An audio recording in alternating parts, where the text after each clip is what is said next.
Assalamu alaikum. Welcome to another video. I hope you're enjoying the videos on the channel. I hope that this will be of benefit to you. This topic is very pertinent at the moment, and I hope that you can take time to take some notes, pause the video, rewind, replay as many times as you need to really understand and appreciate the distinction that we have in the world between the two sentient species of jinn and ins. We would be the latter, of course, as we're the humans in the story. I was going to present this in a live stream. Unfortunately, it didn't turn out as expected, but I'm glad in that sense it happened the way it did, so I can add more information than I originally would have presented. It's actually also a better way to present when things are not live, but and obviously the reason being is that I get less distracted, and I think the viewers can get less distracted as well when the video is the only information coming through. So the reason I picked this picture is because it really highlights the duality in the universe between the different types of creations. One of them being related to the moon and water and darkness and concealment. The other one, the one we're familiar with, the sun and warmth and land and light. So I hope you enjoy this presentation because it might actually help understand perhaps a healthier way to see the world with the Qur'an as the only guidance.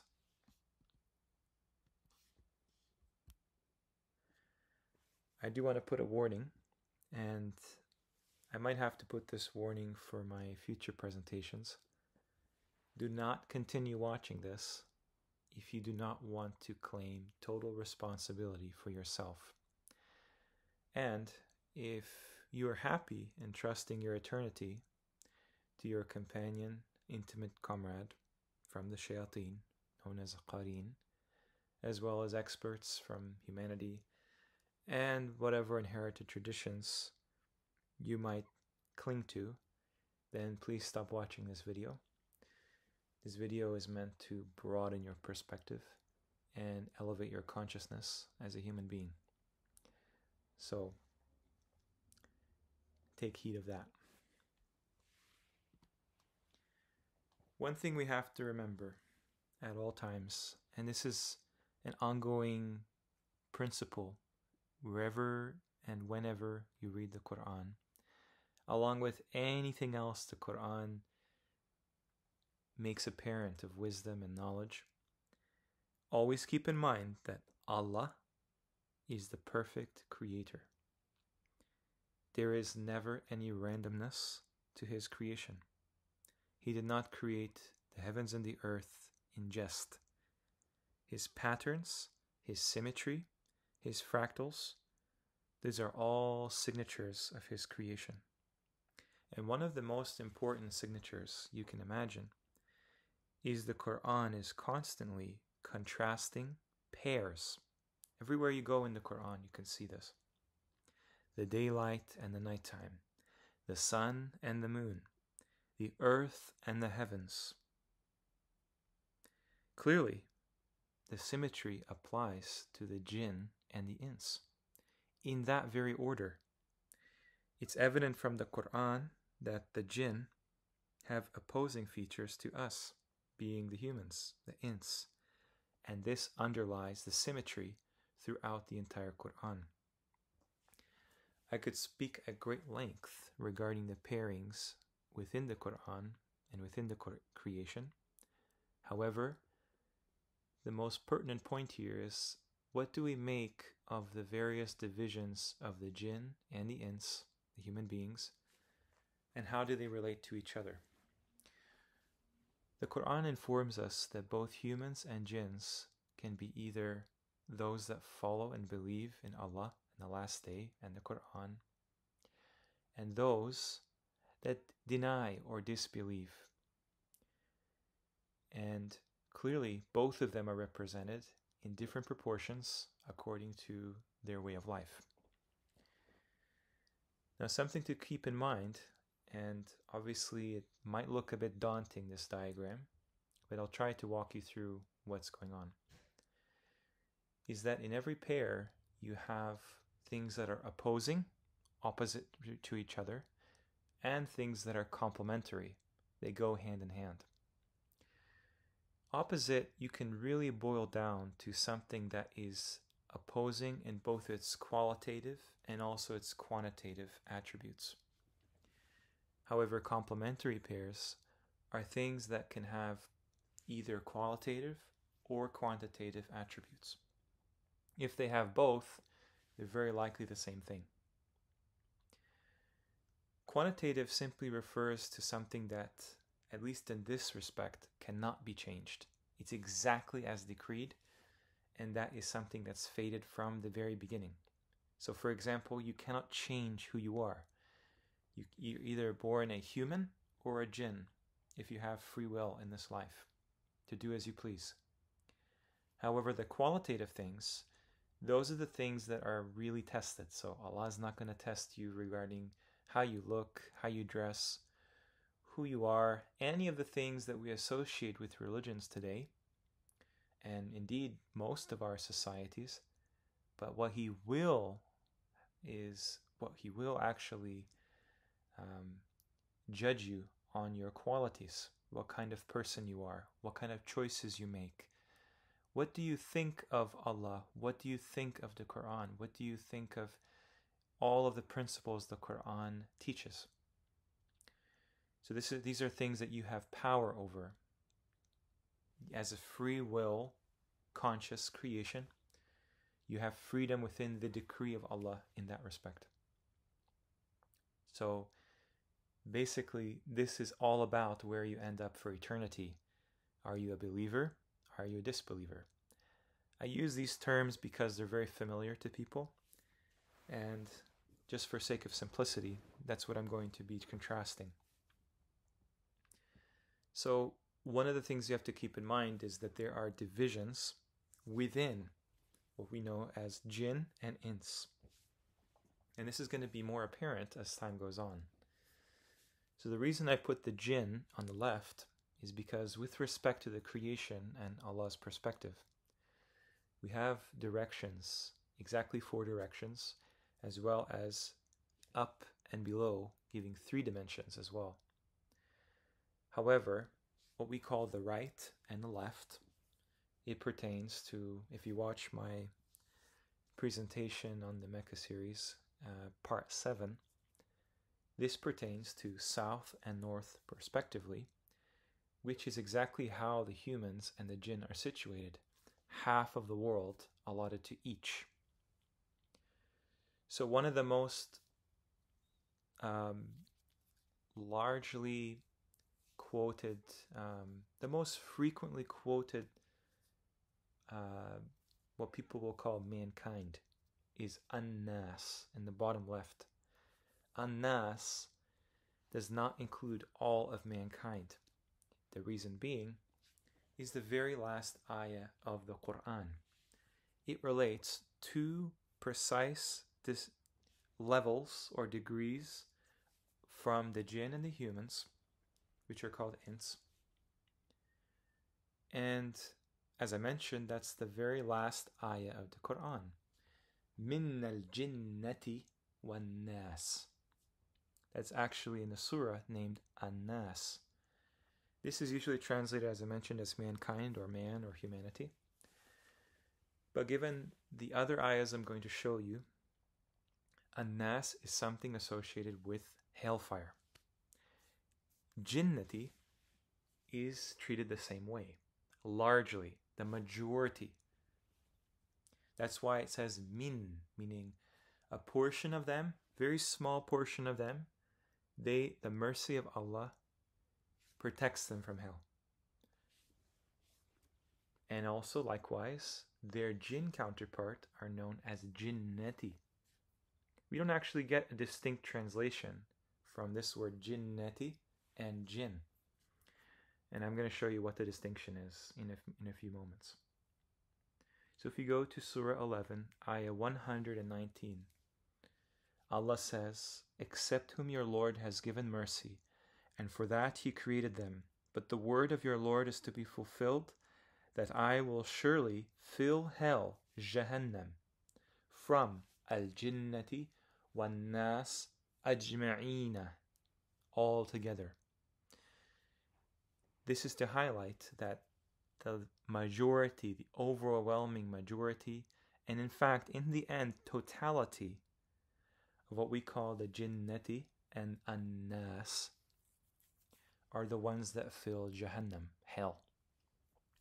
So they have a complementary relationship because they're mentioned together all the time with a similar fate. Now, the opposite of that, you'll notice, is the indefinite version of those words. Ajinnatun and unasin. Ajinnatun would be the jinn believers by process of elimination and by sheer logic. This is something that's usually translated into the Qur'an as fetuses. However, this is just simply conjecture because the word for fetus in Arabic is janeen. Ajinnatun implies an entirely different construction. If you're to look at all of the words that are related by the root jim nun nun, there's an overarching understanding that it's something that's concealed, hidden. You could, for example, say that this is fetuses as we would understand through human reproduction, but the Qur'an teaches you something that you do not understand. We're going to talk about that later. Ajinnatun has exactly the same construction as what is known in the Qur'an as unasin. What's interesting about this is that the proportions are completely opposite. The human believers are understood to be a minority. The jinn believers are understood to be a majority. The jinn disbelievers are understood to be a minority. And the human disbelievers are understood to be a majority.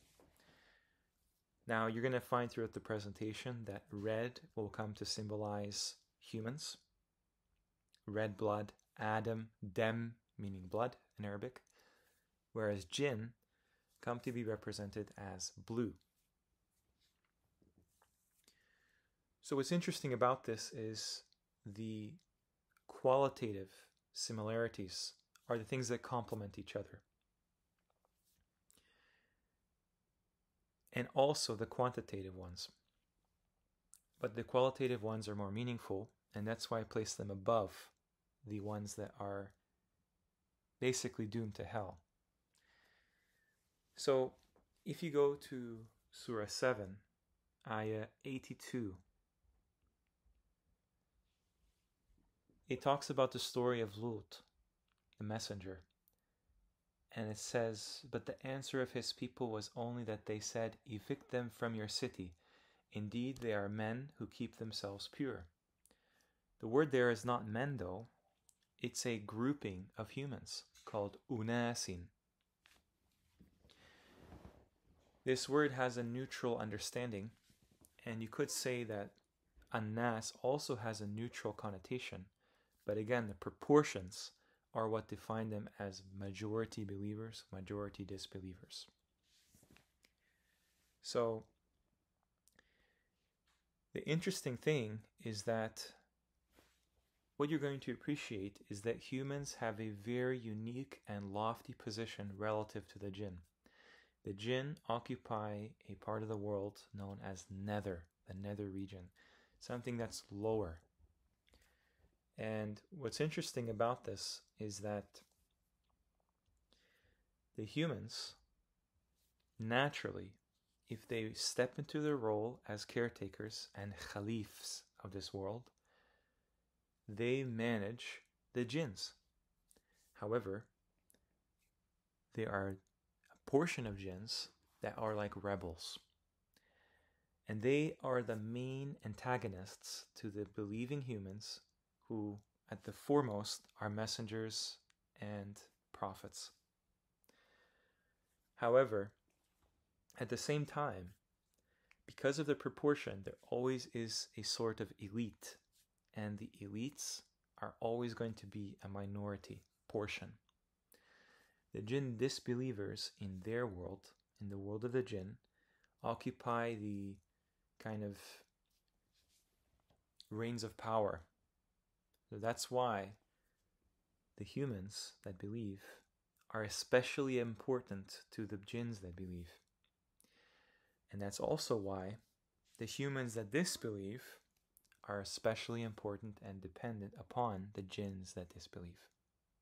In fact, they are patrons of each other, what the Qur'an calls awliya.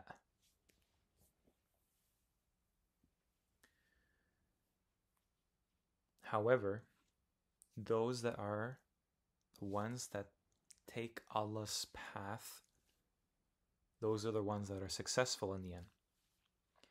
And really, the jinn disbelievers, al-jinnati, simply exist to filter out all of the humans that would follow them as gods. So let's look at the divisions of the jinn and try to picture what that would look like, because they have pretty much opposite qualities, or I should say quantities, to us. First and foremost, they came first, which is why throughout the presentation you're going to see the word al-awwaleen come to the forefront, because of what that implies. The first ones, the former ones. This can apply to our ancestors as well. However, the highest understanding of that are the jinn. So, if you break down all of the words that are used in the Qur'an for jinn, you're not going to find much difference in the translation, but the Qur'an is very precise in its speech. The jinn appear to have been created as a collective, as a multi-lineage, not simply from one lineage, as you're going to see with humanity. So, the entirety, or at least the grouping or whole that represents what all the jinn represent as a collective species, is the word al-jinn, surah 72. However, as we get more specific, we're going to notice that the majority, approximately 90%, are these groupings, subdivisions, smaller groupings than the entire whole, which is called, these groupings are called ajinnatun. This is why this word is only mentioned once, and it's only plural. It can only be plural in their case. When you look at the whole of jinn kind, what becomes apparent is, given their predispositions, being made from fire, being given all kinds of insight towards the unseen, all kinds of abilities, there is a very subjected aspect to being a jinn. Jinn are, as we're going to see later, similar to how animals are. They submit and they subject, they understand the Qur'an and Islam, as well as the former revelations, to all be from Allah. Majority, overwhelming majority of them. However, a minority of them are the ones which enter Jahannam, because they act upon their free will to deny and lie and transgress and style themselves as lords. They are the ones that committed kufr. They have a contempt and disdain for being jinn. even though Allah created them as that. This minority portion comprises 10% in the end. And they have the tendency towards Jahannam. So obviously not all of them will end up there, because this percentage and proportion is fractal. At every level, you're going to see this proportion.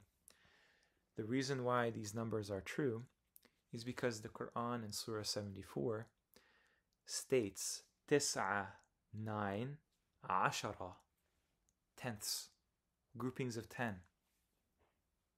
Because the word ashara relates to tens. It relates to 10 because 10 is the completion of all 9 digits, 1 to 9. Because 1 is the lowest digit, 9 is the highest, you're going to see these two ends of the spectrum within from which all the numbers are created from. This is why the 19 represents really all of the digits and numbers that encompass the lowest and highest digit. You're going to see this at every level. So that brings us to really the novelty in the jinn world, which is called Iblis. Iblis is what the Qur'an calls al-Jan. Al-Jan is any individual from the jinn. They are not really seen as individuals largely through their biology, and we're going to discuss that. But Jan refers to something from the jinn, this large category, which is one individual, the most famous of which, the most impactful and important one to understand from the Qur'an, his name is Iblis. And this is why al-Jan is in the definite form. It can also be indefinite. And when you look at this ayah in Surah Ar-Rahman, it contrasts this exact being with Adam. And you can tell it's Shaitan or Iblis because he's the one that compares himself to Adam. Allah says in Surah 55, Ayah 15, وَخَلَقَ الْجَانَ مِنْ مَارِجٍ مِنْ نَارٍ. So the idea is that Shaitan has this exact creation to reflect Adam from the humans practically right before Adam is created. When we look at the human spectrum, the humans, they don't begin like the jinn as a collective. They begin as a singularity. This is very profound because most of the time, Allah uses the word al-insan. Not as much, rarely does he use the word al-ins. Al-insan is a form of the word human in singular, the human. This is a particular individual, the most important one imaginable for humanity, which is Adam. Adam is the common ancestor for every single type of human, all the human races and all the human tribes that exist. This is the ayah that comes right before the ayah about Al-Jan. Surah 55, ayah 14, خَلَقَ الْإِنسَانَ مِنْ صَلْصَالٍ كَالْفَخَّارِ. He created man from clay like pottery. The idea behind this is that they vary in their makeup, even their chemical, organic, biological makeup, how they are created. They vary in such an opposite way to the jinn. Right beneath that is a lower portion, the 10%, majority of those 10%, are the ones that have a tendency towards Jannah. The reason why so few humans enter Jannah is because they were given an amazing, really fantastic opportunity during the worldly life and the temporary world. And they abuse all those rights, particularly Bani Israel. And it just proves to the Creator that made them and gave them all these opportunities that the quality of most humans is very bad. Even though Allah talks about al-insan in such a high way, that He's perfected their form and their biology, that He's given them so many things that reflect Jannah, reflect the Malaika, reflect Allah's authority in the heavens and the earth. Nas forms 90% of this entire human species. Majority portion from them have a tendency towards Jahannam. This is why An-Nas is sometimes translated as the people and sometimes translated as mankind. I guess you could say the mankind. However, it's clearly not all, because mankind does not simply just enter entirely into hell, but it is definitely the majority or the masses of humanity. Al-Ins is interesting because every single portion from humanity is a piece of the one human, or insan, from which all humans descend. Linearly. One lineage versus a set of lineages when it comes to the jinn.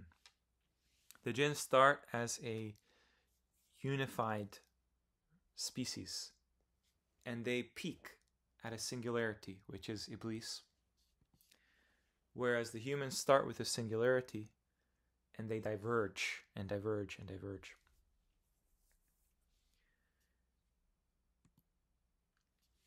So we can look a bit at the qualitative aspects of humans and jinn, specifically the ones that have a tendency towards hell or Jahannam.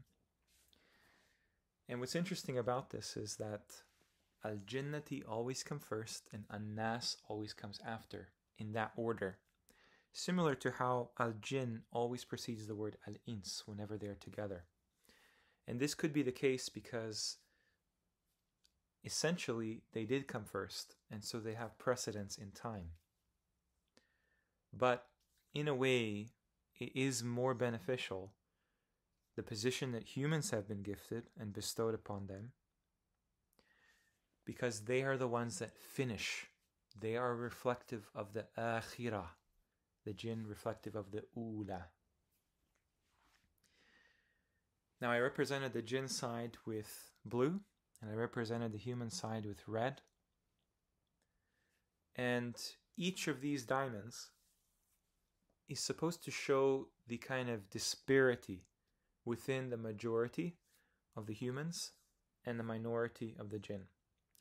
The only difference is that the minority portion of jinn is so vast and occupies so many individuals and space in their world that they are equivalent to the majority of all humans.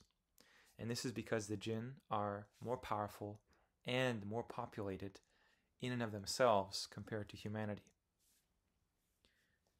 This is part of why they represent quantity in the universe more than the humans, who represent the quality aspect.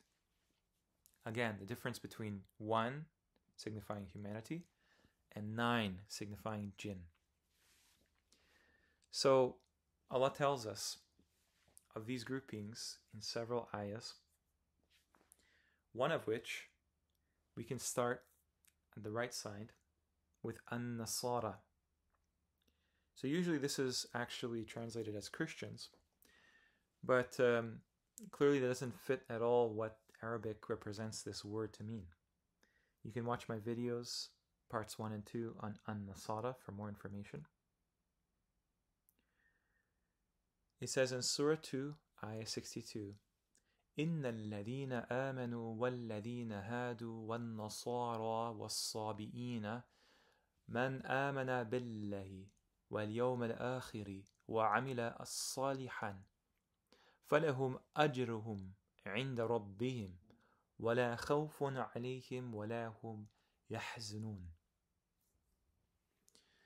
The problem with the current understanding is that because Islam is created as a closed system, that you must follow this set of books outside of the Qur'an, outside of the totality of creation that Allah subjected to Islam. This is often understood to be those who believed and those who were Jews or Christians or Sabians before Prophet Muhammad. But that would make the ayah bound in time. It would not be eternal speech of the infinite creator. And when you look at another aspect of this, there's another ayah that mentions almost the same thing.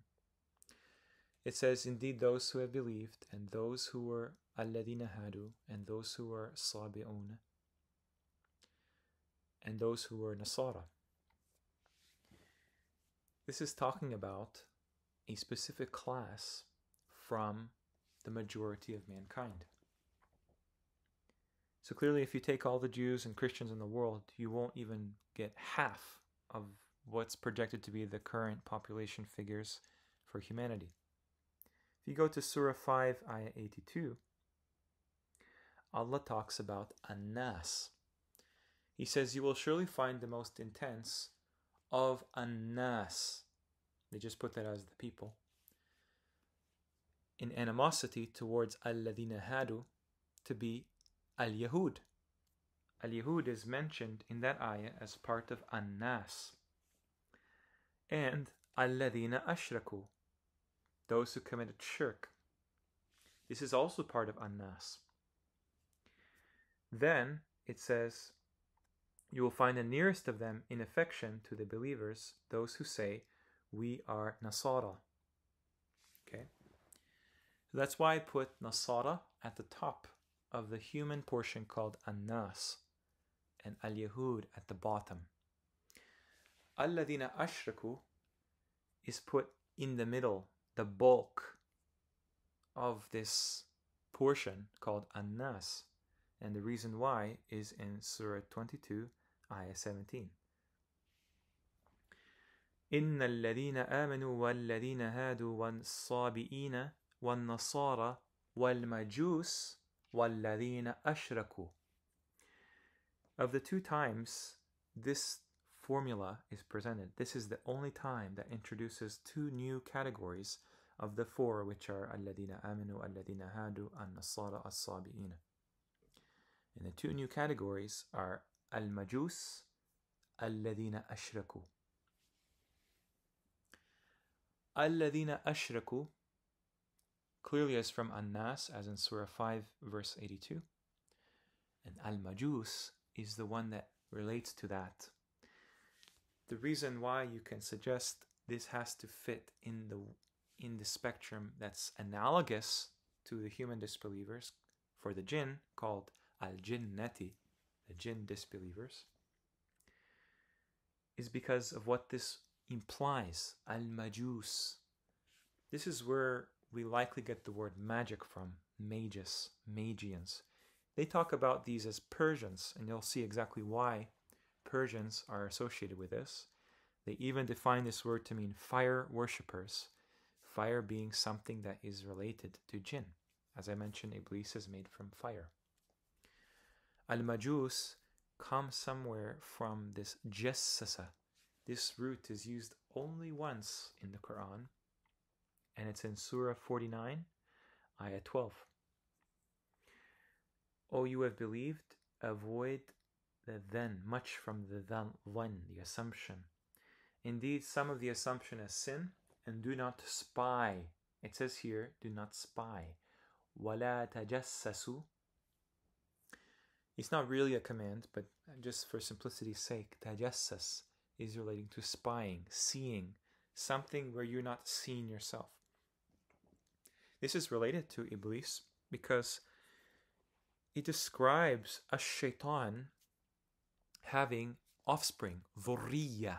He has offspring in an analogous way that Adam has offspring, Nuh has offspring, Bani Israel.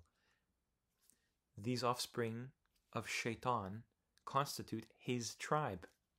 Shaitan and his tribe see you where you do not see them. And that only leaves one other portion of this, الَّذِينَ هَادُوا. So we have the Christians, what they call Christians from the human side, who are given mercy in the end, despite their shortcomings. And then the Jews, this particular class is called الَّذِينَ هَادُوا. Now, you might think these are humans, and they may as well be in some respect.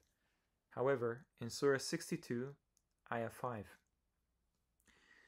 it says, the example of the ones who carried, not entrusted, carried the Torah. The Torah is a physical thing that's made an analogy with a donkey that carries journeys upon its back. Not books, because the Torah, even though you could understand it to be something of a revelation, some kind of divine system, or I'm not sure what to describe it as, but it's definitely something that has a physical weight to it. الَّذِينَ هَادُوا come in the ayah right after, in 62:6. قُلْ يَا أَيُّهَا الَّذِينَ هَادُوا. Say, O you who are Jews, if you claim to be allies of Allah, excluding min dunin nas. From this you get the understanding that alladhina hadu are contrasted with annas. They're not actually part of what you would see as the largest human group. And for something to carry burdens on their backs, something that is related to asfar. I mentioned in one of my live streams and in one of my videos, asfar in Arabic means travels, journeys, safar, to travel, to journey. This is only mentioned in the story of Saba in Surah 34. Saba, if you're new to this channel, is a civilization of jinn. We're going to talk more about this later on.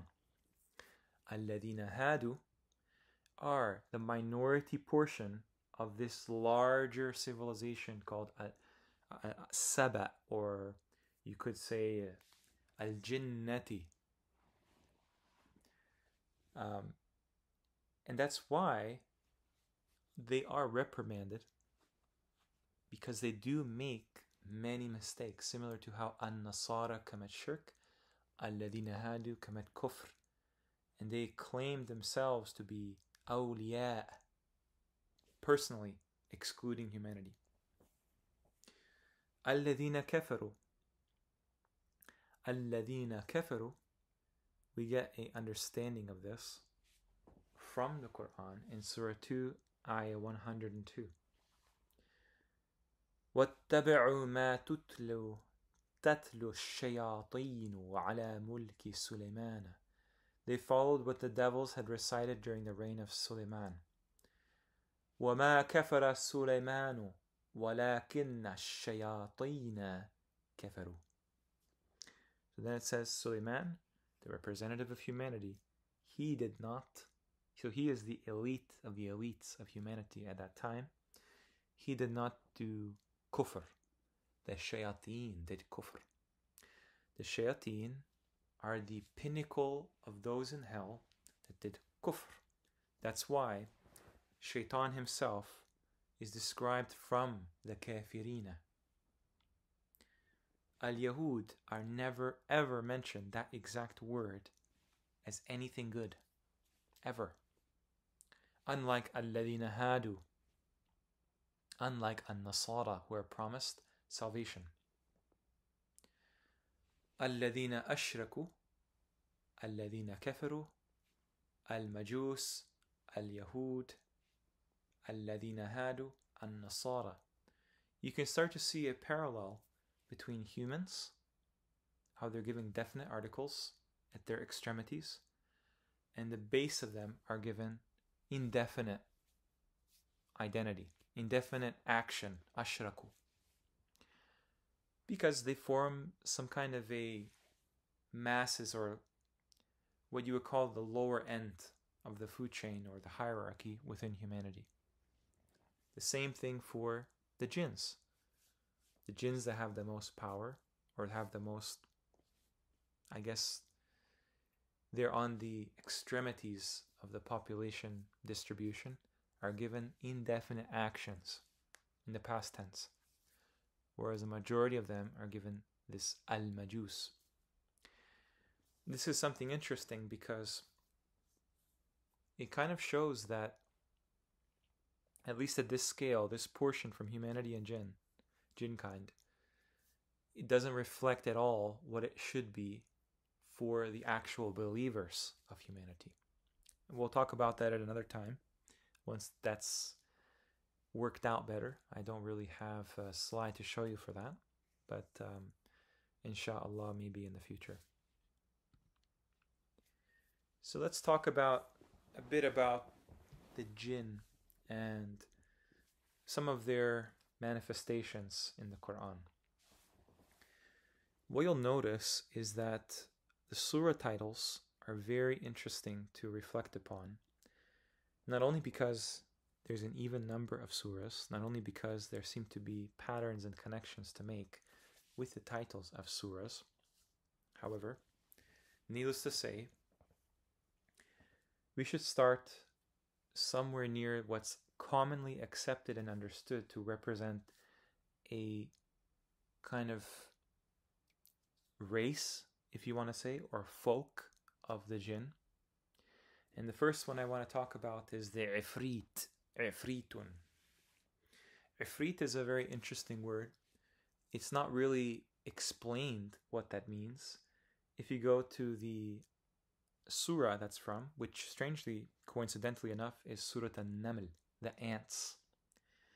It's 2739, and it's during the time of Suleiman, when an ifrit, a masculine ifrit, says, and it identifies him as from the jinn, ifritun min al-jinn, ana atika bihi qabla an taqumu min maqamika.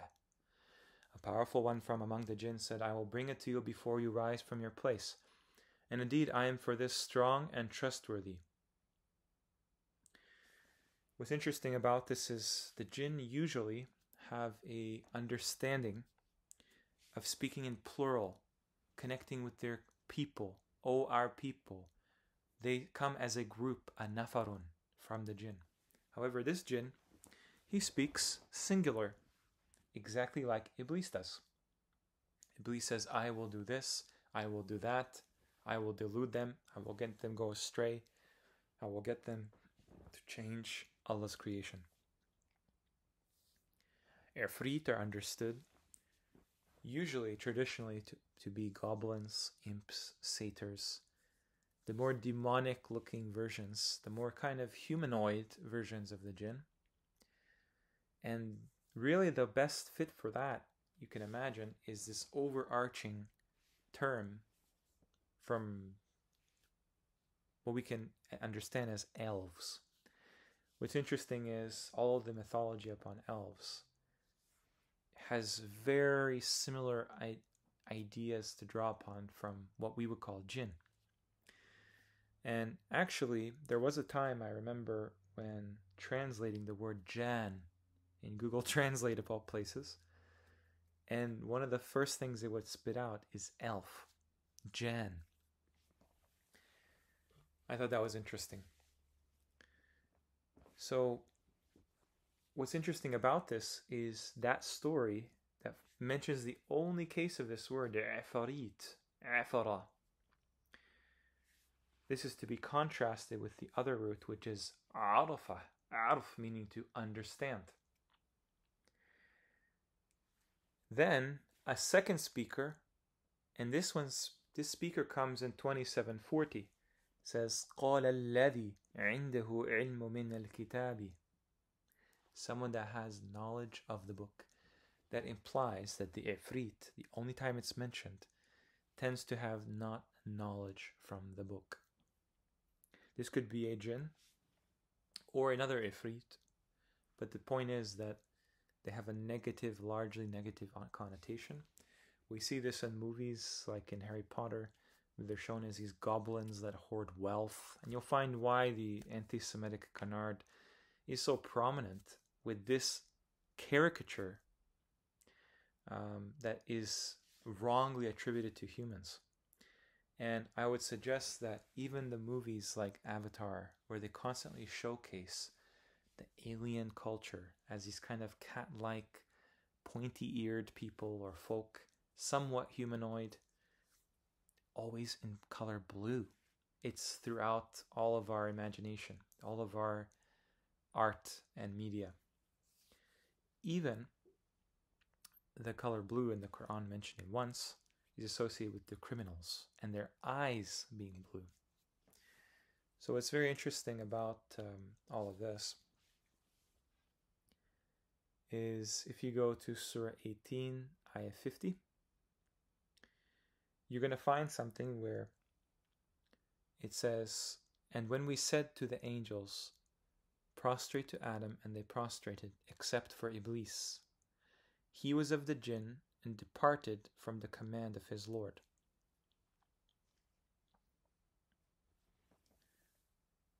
This is the only other time a singular individual is stated to come before the word min al-jinn. The other one is the word ifritun.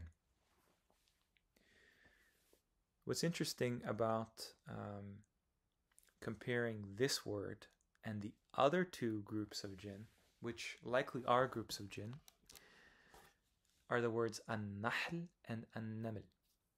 Now traditionally, like, we understand this in Arabic to mean the bees and the ants. However, it's interesting that usually in every translation I've looked at, it's never translated as a plural. It's always translated as a singular. So for example, an-nahl would be the bees, but they would translate it as the bee. An-naml should be translated as the ants, but it would be translated as the ant. Now, if we look at ants and bees in our world, of course, we're going to call that exactly what it is. But this is not something that the Quran needs to inform you of. Allah teaches the mankind, the human, what he does not know. Both ants and bees have a connected history, at least from the theoretical evolutionary perspective. And what's interesting about them is 90% of their entire species, both, are female. There's a massive disproportionate amount of females for both bees and ants. This is what we can observe.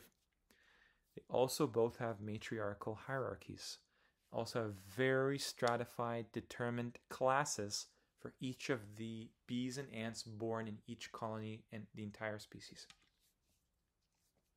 They even suggest that bees and ants today have a common origin, and that ants simply lost their wings, went underground, and the bees went into the trees. The matriarchal hierarchy is unusual because we're told in the story of Saba, which is about jinn, that they had a woman ruling over them, or some kind of a wife ruling over them. What's interesting about the bees and ants in nature is that they are actually the small portion of them that are males are only used for reproduction. So if we look at the root for bees, the only time the word bees is mentioned is in Surah An-Naml, the bees. Surah 16, Ayah 68. وَأَوْحَى رَبُّكَ إِلَىٰ النَّحْلِ. An-Nahl. This is not one particular bee, not a specific bee. It's the entirety of them, the bees. An-Nahl. Why would your Lord inspire? Inspire is a strong word. It suggests that there is some kind of knowledge imparted on these particular species, these particular intelligent creatures. They're even given commands. There are no other creatures without any free will, aside from maybe angels, aside from maybe other creatures that have kind of a role in the creation and upholding the stability of the creation. These are the only ones that are given this inspiration, as if they're humans, as if they're jinn. They have wahi given to them. There is no mention of honey in their story in those two ayahs, 68 and 69 of Surah 16. And if you read it literally, you'll find that these particular creatures that we call today bees, these bees simply remind us of things that are analogous from the unseen world. And you can imagine what that would be: the wings, the colonies. Interestingly, that when you type in jana or jinnah, usually you'll get the word fairies from that as well. But the other term is in 4:4. And interestingly, this is called Surah An-Nisa, the women. And it says, وَآتُوا النِّسَاءَ صَدُقَاتِهِنَّ نِحْلَةً. This is the only other usage, the only other word of this root, nahl, nihlatan, which they translate as graciously. Obviously, they make this in this context of humans and marriage, polygamy and stuff. But what if we have it completely backwards? What if maybe they take into consideration that humans have largely forgotten what transpired in their recent history that the Qur'an informs them of, and they have just superimposed this jinn reality and jinn commands, and they've put them onto us, the humans. Nothing would surprise me. Of course, in Surah An-Naml, you have the story of Suleiman, you have the story of Saba and the Queen of Saba. If you go to 27:8, فَلَمَّا جَاءَهَا نُودِيَ أَنْ بُرِكَ مَنْ فِي النَّارِ. Let me see if I can find the... I don't think this is the actual one. I'm going to find the one.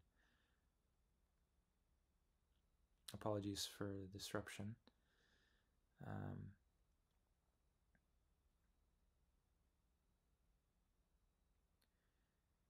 So, the interesting thing about Naml, the ants, is that they actually communicate as intelligent beings. It doesn't say much because obviously in the Quran the birds have a communication system of their own. So this should be 27:18, not 27:8. Apologies for the mistake. But we're never informed, like we are about the birds, of any kind of special knowledge that was available at Suleiman's time, where, for example, they were taught this communication system of the birds, this discourse of the tayr, mantaq at-tayr. The ants are not related to that. It's as if they do have a means to speak anyways, because they are above animals. حتى إذا أتوا على واد النمل. No one's ever found this particular valley of ants. It's actually given idafa format in Arabic grammar. قالت, as a female, نملة, the female ant.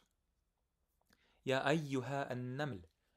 This would be very strange to be speaking about simple animals that we would understand, unless a naml are a sophisticated culture and civilization of jinn that have something that we would find analogous to what ants have today. Ants in the natural world are the only other species, strangely, that do farming other than humans that we know of. The other interesting thing is in Surah 3, 119. It uses the word al-anamil, al-anamila, Now remember, every root in the Quran has to encompass one general idea in the Quran's narrative. It has to be connected.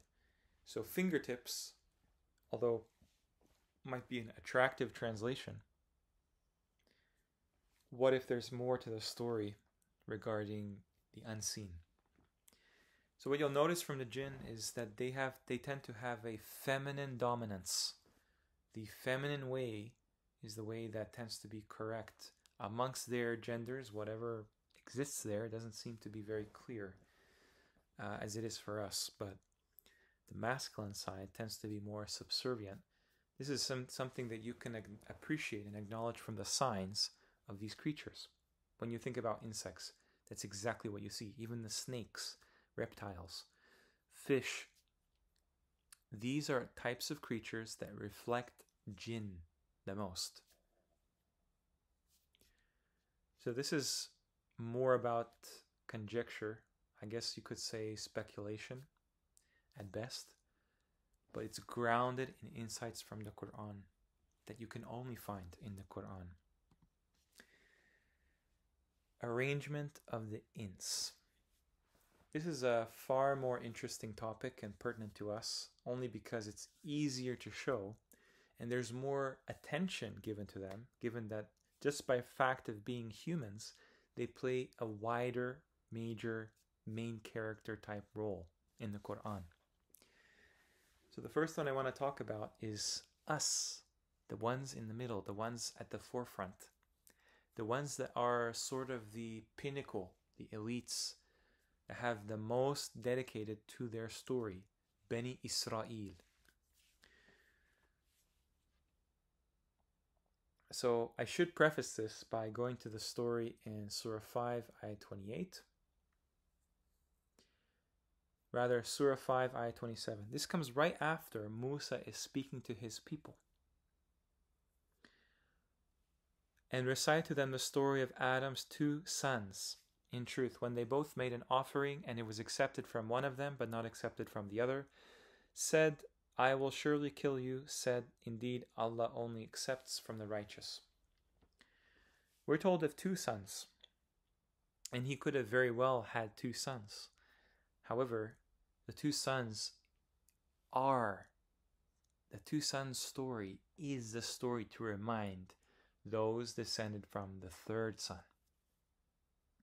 Because the third son comes right after the story in Surah 5, Ayah 32. Because of that, min ajli dhalika, that exact story between those two brothers, sons of Adam, Bani Israel has this reality. We decreed on Bani Israel specifically. How could it be that somebody named Israel, generations and thousands and thousands and thousands of years later, has any relevance to these two sons of Adam? How could it be that Bani Israel is a term mentioned over 50 times when Bani Adam is mentioned several times? Bani Israel would only make sense to not contradict with the Qur'an, to be essentially one of those sons of Adam. I would suggest the third one that's not mentioned in the story of the two sons.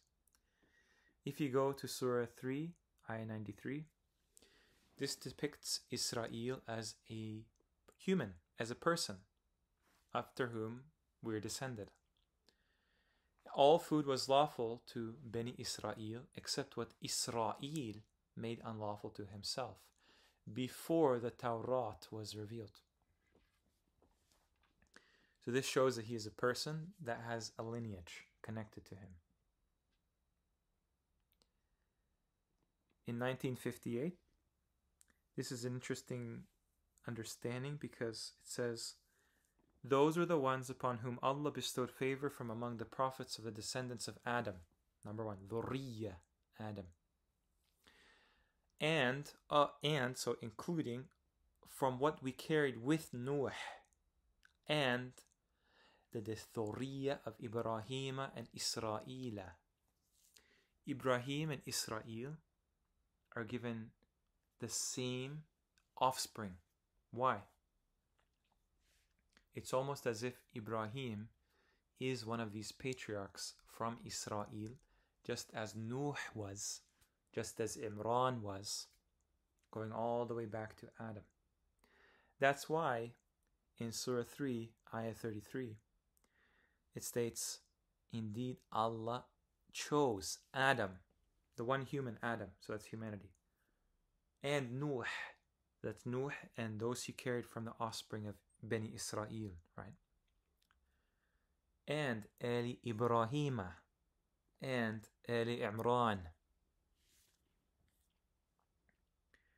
If you go to 73:15, it states, indeed we have sent to you a messenger as a witness upon you, just as we sent to Fir'aun a messenger. The reason why Bani Israel is connected to Nabi Muhammad is because he's related to Musa. The messenger sent to Fir'aun is Musa. The prototype for Muhammad is Musa. Musa is from Bani Israel. And Musa was the one that's related to Median.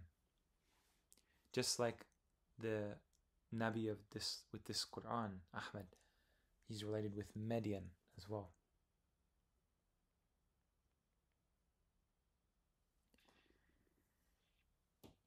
We have races and tribes from humanity. Each one of these three sons creates a different race of Bani Adam.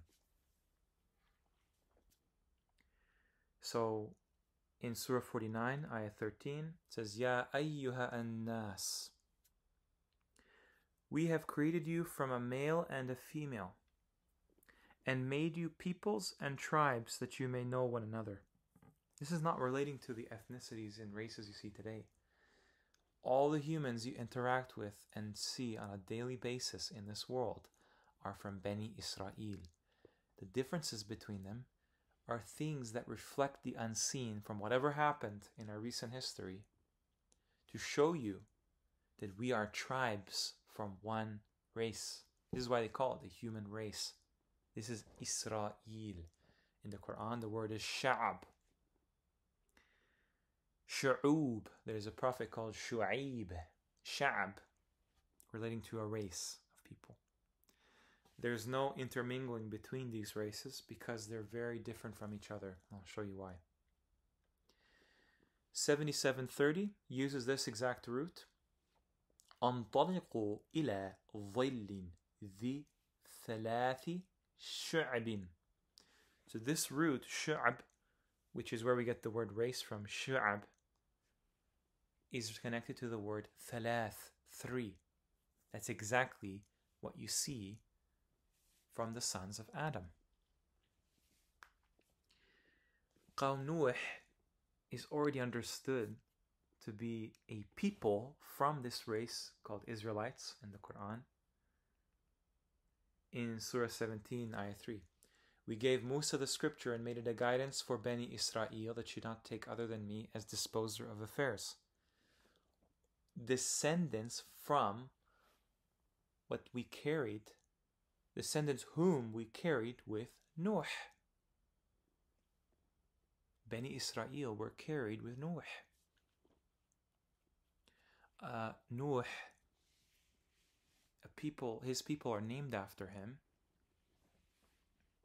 likely because he is from that larger race. A people is a smaller division than a race.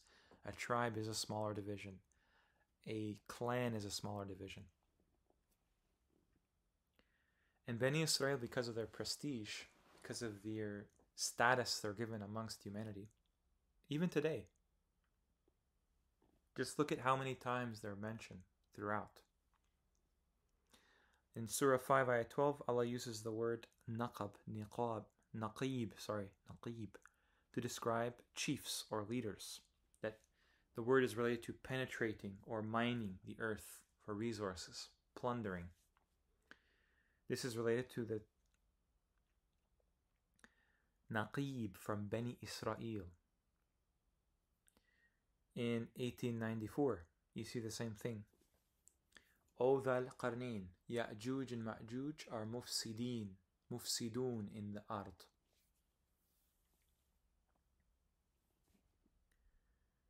Also uses the word naqaba. They were unable to pass over, unable to see it, unable to penetrate. The word there is naqban, any penetration.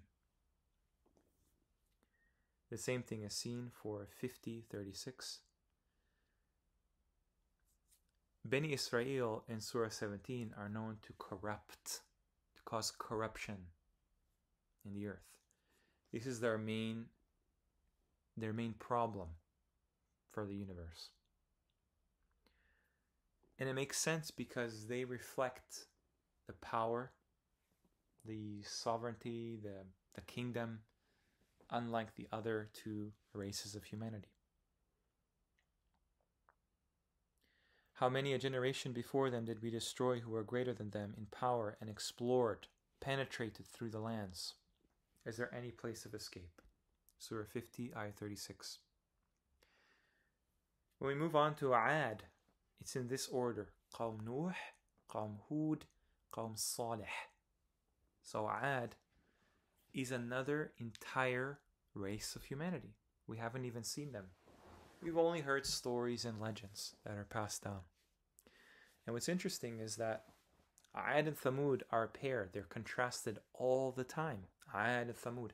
But you'll never see the word Qawm between them. You'll never see the word tribe, which is Qabil. You'll never see anything. It's just Aad and Thamud. As if it's all the descendants of that people or civilization from one person's name. Aad. Bani Aad, you could say. Bani Thamud. You could use Israel as a place, as a person, as a people. In the Qur'an, it's used as a person and a people. In the story of Adam's slain son, they say he's martyred. But the problem is that he's martyred on a false belief, which is a bad thing. He says that he fears Allah, Lord of the worlds. When we look at who is the one that is responsible for that phrase, it's Shaitan. 8:48, Shaitan made their deeds pleasing to them and said, no one can overcome you today from among the people, and indeed I am your protector.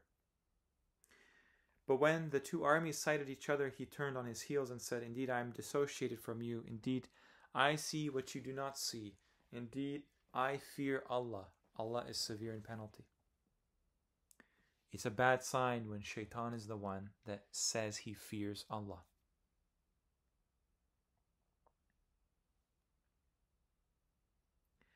And when we go to 59:16, we see the same idea repeated. The hypocrites, the one was mentioned before, they're like the example of Shaitan when he says to man, Ukfur, disbelieve. When he disbelieves, he says, indeed, I am dissociated from you. Indeed, I fear Allah, Lord of the worlds. So, this slain son of Adam is not a martyr, as is commonly believed. And we should look at what Aad is referred to as throughout the Qur'an. The word implies that Aad is numerous, because this is the word related to the word in Arabic for number, adad, or waiting period in time, lengthened time, idda. They probably live very long lives as well.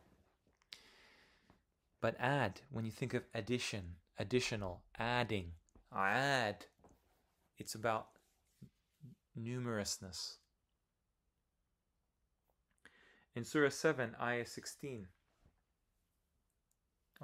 Surah 7, Ayah 13, there is a word in the Qur'an that shows the existence of shortened people, dwarves. People that are much smaller than the average for their world. Shaitan is given that exact thing because the jinns are much bigger. Their world accommodates more space, more size, more folk, more number. Shaitan is towards the other jinn, small. That's why Allah says Descend from it, for it is not for you to be arrogant therein. So get out, indeed you are of the small ones. As-saghirina, dwarves. We see the same thing, 769. Sghar means something short or small. Shrunken down. The Nabi Hud, the first Nabi that's sent to these people of Ad, it says that he tells them, remember when he made you khulafa. That's how you know they're humans. He made you successors from after Nuh's people. And zadakum fil khalqi. Bastatan. What that refers to is that they were increased, but not in stature, because it says in the khulq. In the khalq. I used to think that this refers to giants, but it makes more sense given where they inhabit that they are small. They're very small people. They're very numerous. That's why the word azadakum. Zadakum means zayda. Something that's increased, largened in quantity, not size, quantity. And because they occupy so much space, they spread out. Basata, something spread out. This is the first thing, that they are increased in number. And the one that really shows that these people are not giants in any way, quite the opposite, is in 26:130, when Hud says that they take themselves constructions that they might abide eternally. And when they strike Jabbarina. That is the opposite of Saghirina. So their entire society is based on killing and destroying and striking the opposite folk to them, which, as you can imagine, will be Thamud. Jabbarina literally means giants, large ones, titans, large size folk. So Ad, they have many people in their world, but they're very small. They're smaller than what you would expect, even for our standards today. However, the Thamudians, they're very large, and their population size is very small. This is part of the symmetry of the creation. And these cultures were constantly contacted by the messengers in the Quran that you all know very well. Because it would constantly say how Thamud and Ad are around, as they are today. They're just out of our map. They're off our maps. But they've always been around since all of the messengers, all the way up until the Quran. They received the Quran as much as us. And what's interesting about this is that Thamud and Ad, it says they denied the messengers, plural. So they were clearly destroyed and rebuilt several times, just like Bani Israel. This is probably where the story of Noah's sons after the flood comes into play, as 3 different races. But really, these are the 3 different races. They're all the way from Adam. Even in the Bible, which changed all of our history, it explains that Adam had 3 sons. If you go to 1189, it says, Hud says, my people, or is this, 1189. This describes Qawm Nuh, Qawm Hud, Qawm Salih. It identifies Ad as Qawm Hud. And if you go to 1154, the people of Ad, they ascribe that their gods possessed their messenger Hud. That tells you what their gods are. Their gods are shayateen, they're jinns. That makes them mushrikeen. And you'll find out later that this word shirk, ishraq, mushrik, is related to east, sharaqa. So then we have Thamud. Thamud is described as the one that kills his brother in the story of Adam's 2 sons. They have a violent reputation. And what's interesting about this is if you go to 5, I think it's 531. It says, "Then Allah sent a crow searching in the ground to show him how to hide the disgrace of his brother, or shame of his brother. He said, 'Oh, woe to me, have I failed to be like this crow and hide the disgrace of my brother?' And he became of the regretful." The word for crow or raven in the Qur'an is ghurab. And that the word for west or sunset is gharb, maghrib. It gives you an idea where this person was, the ancestor of Thamud. That word, he became of the nadimin, is used in 26:157.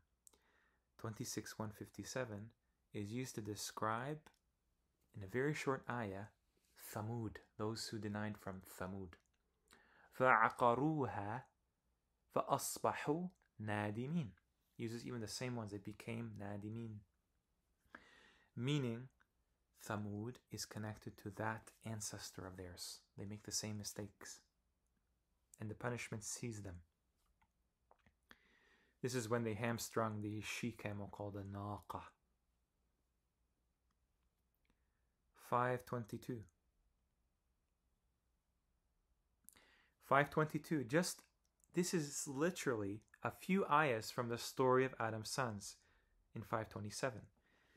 And what reminds them of this is Musa is told by his people, Bani Israel, within the Holy Land are a people of tyrannical strength. They are very dominating. This word tyrannical strength is Jabbarina, the people that Ad kill. Jabbarina, I already told you, means titans. Even in the Bible, they fight Amalek. This is another word colloquially used in Arabic for giants. Qawm Salih is known as Thamud's people. He's named sort of like a Nuh for Bani Israel. And when you go to 776, as an example, the arrogant ones from the eminent ones of Thamud, they say, "Indeed, we in that which we have believed are disbelievers, kafirun." That's what they say to their prophet Salih. So in the human societies, the masculine's energy dominates, and the feminine one is a subservient one. And this is not to deny any kind of equality amongst humans when it comes to gender roles, mainly because when you come to the quality of men and women, what they do in life makes all the difference. Someone born as a man doesn't have more ability to enter Jannah than a woman, and vice versa. By just showing the hierarchy. The hierarchy forms naturally like this, opposite to jinn. So let's look at the geographic correspondence.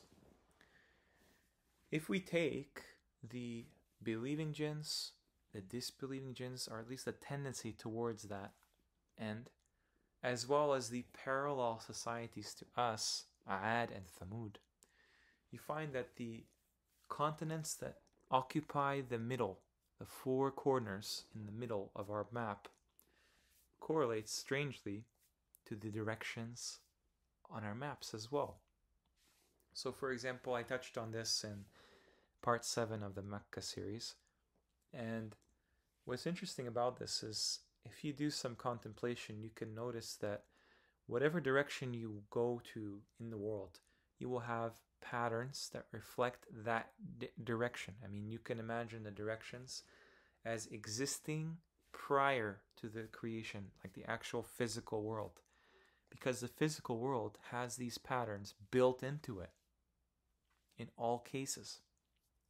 So for example, the northern regions, they have all the power. And I put a positive trait and a negative trait to show the neutrality of these directions. They have trade-offs and they have advantages. In the north, people tend to be lighter complexion, which doesn't really mean much. But there also tends to be less growing season, which you would need to survive. It's more hostile. there's more work to be done. There's more industry, invention to be done to survive in that landscape.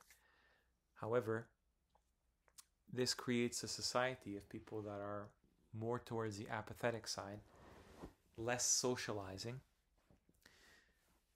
more coldness in those regions, creates a sort of coldness in the people where there's not as much friendliness towards, like hospitality is not a major part of these regions usually, at least from common experiences. Obviously, these are just patterns, these are tendencies, they're not obviously in every single person.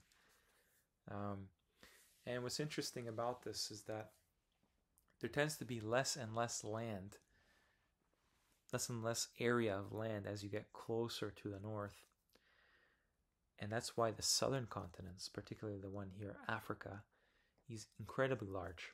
When you come to Australia and all those northern continents are actually enlarged on our projections. When you think about the south, you see almost the opposite. You see lots of growth, greenery. The south of every continent is way more lush. The Mediterranean in Europe, South America and the Americas, the southern regions of North America, southern regions of Africa, southern regions of Asia. They tend to be more lush, no desert, no desolate landscape, more jungle, more woods, more greenery. However, because of this, the people from the north tend to just plunder all of the resources, all of the mine, and take all of the just forced labor. It's a sad reality of our time as well, but this has been the case when it comes to, when you see the inequality in the world.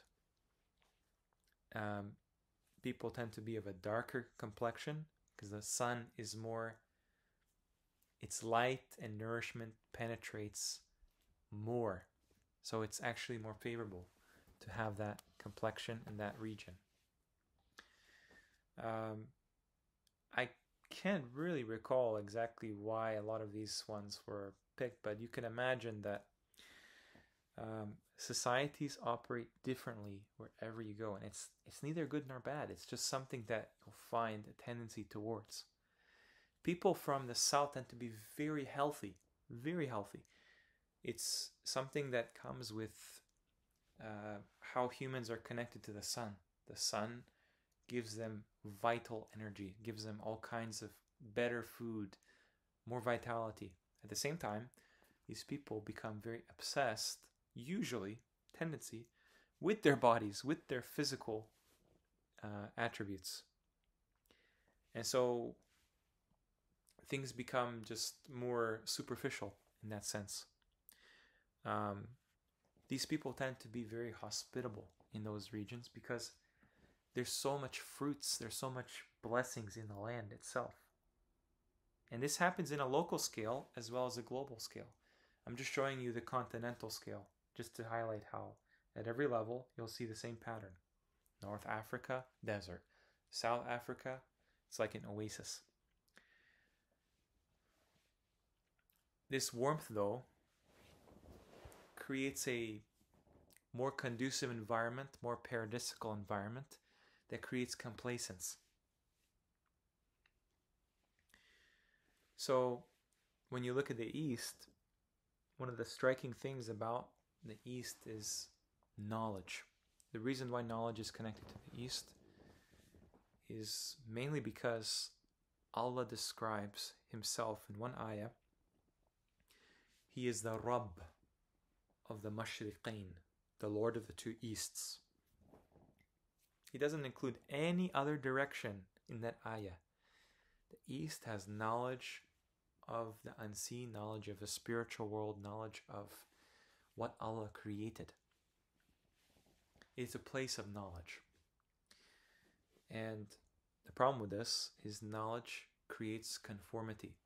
When something tends to be true, the truth doesn't change, it starts to foster in people the tendency towards being the sameness, to conform to one thing.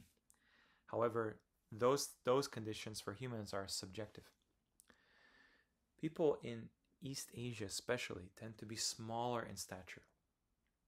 In Asia largely tends to be smaller in stature, and this creates a lot of the conditions to accept austerity. So less, like in Japan, there's very limited space.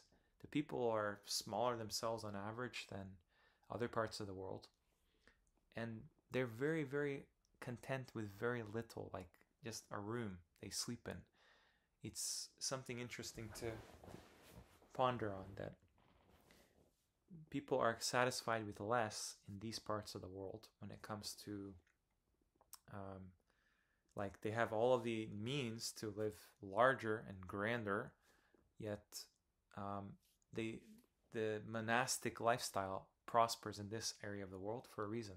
All the dharmic religions that encourage people to be basically poor are situated mainly in the East for a reason. There is a lot of provision that comes in this part of the world.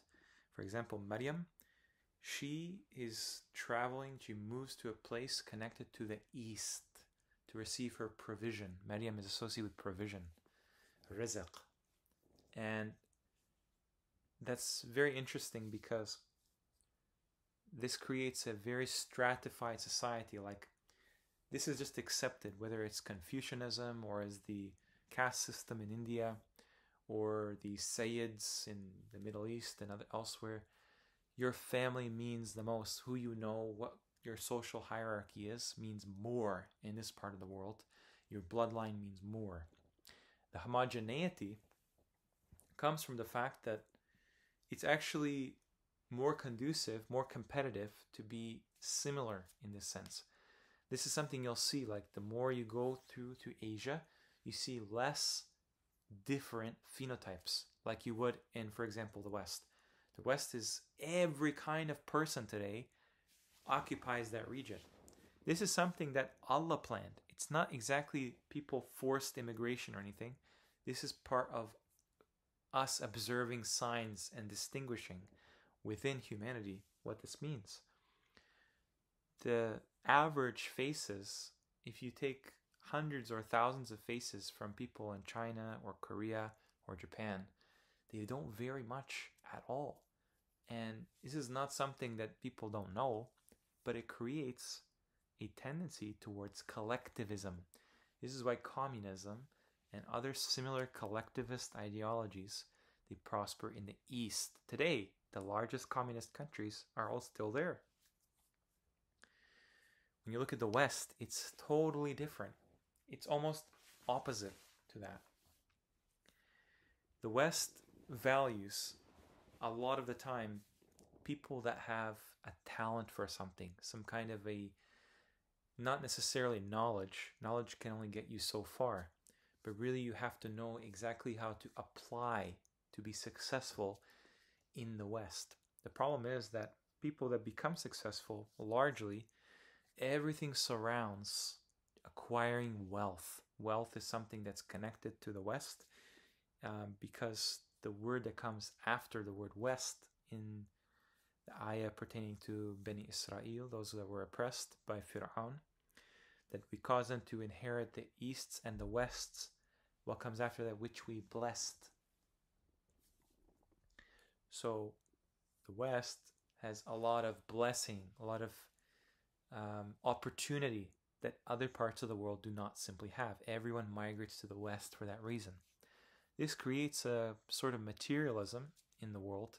Not that doesn't exist elsewhere, but in many ways that becomes the standard or ideal to strive for, the American dream, where, nihilistically, their entire life is based on a lack of purpose. Whereas in the East, because everything is conformed, there's too much purpose, there's no meaning. In the West, people tend to have large everything, large stature, big people, fat people, obese people, massive people. Obviously, this can be seen like in other places on a smaller scale, but when you're looking at the world as it is, this is a tendency. The big mansions, big cars, large lifestyles, large shopping malls, everything very big from a very early period in modern history. It's almost a pretty much a kind of trope, and these can be all seen as stereotypes, but stereotypes have a basis in patterns. People recognize patterns. It doesn't actually implicate or incriminate in any entire people whatsoever. Consumerism is something that defines American history, the West itself.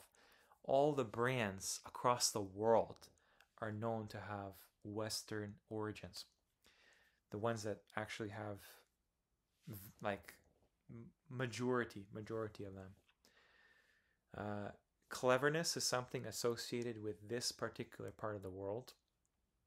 However, this cleverness works against the people because the people become very indoctrinated, incredibly indoctrinated, so much so that they simply don't have any semblance of outside of some of the most sophisticated indoctrination mechanisms, the globe and the heliocentric model and the germ theory. They all come from Western sources.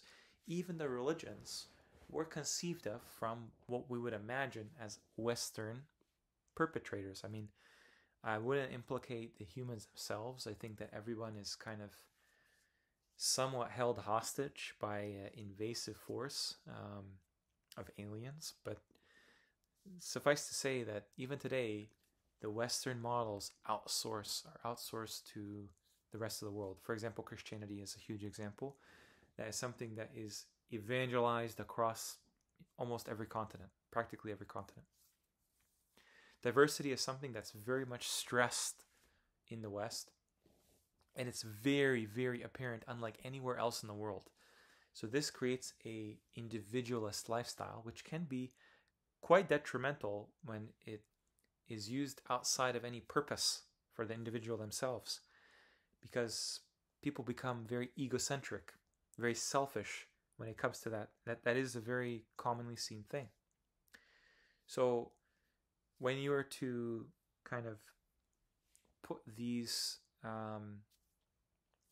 four elements, four states of matter, four electromagnetic phenomena, you can see that it makes a lot of sense that these four directions have a very profound purpose for us. That's why they're mentioned in the Qur'an. And obviously we don't see the full extent of that, but we see some kind of microcosm, as with all things in the seen world. Because the jinn inhabit the north or the left of the universe, and we inhabit the south or the right, this shows a differentiation in space. The north and the south show the full spectrum of space. However, because the sun and the moon are associated with positions of the east and the west, these are the timekeeping celestial phenomena. So the east and west line is associated with time. If we look, for example, the word for Asia, Asya, Asaya. In the Quran, that means my staff. And what's interesting about that is in Surah 20, Ayah 18, Musa is talking to Allah, and he talks about his staff having many uses. A staff is something you control, you use to your benefit. It's utilitarian. It's the subjected thing. And this is exactly what makes sense how all the manufacturing, all of the labor, all of the manpower is facilitated by the East. It makes perfect sense that these are the most populated regions in the world. Ad, I already explained to you, is incredibly populated because they're increased in the creation. That's their sign, that they're added. And this is paralleled by the jinn as a whole, because the jinn are increased as well. أرسلناه إلى 100,000 أو يزيدون or more, or increased. Whenever something's increased in the Quran, referring to that word in quantity. This is a place where shirk proliferates, mainly, unlike anywhere else in the world. In Surah 20, verse 88, As-Samiri, he says, "This is your God and the God of Moses," but he forgot.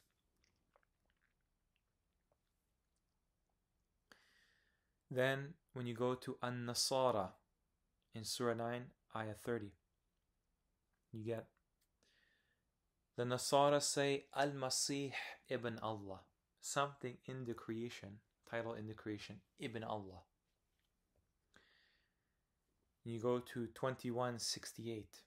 The reason why Nasara, that word Nasara, is connected to gods is because Ibrahim's people, they say, burn him and ansuru alihatakum. Support your gods. Help your gods. Nasara, ansaru, ansar.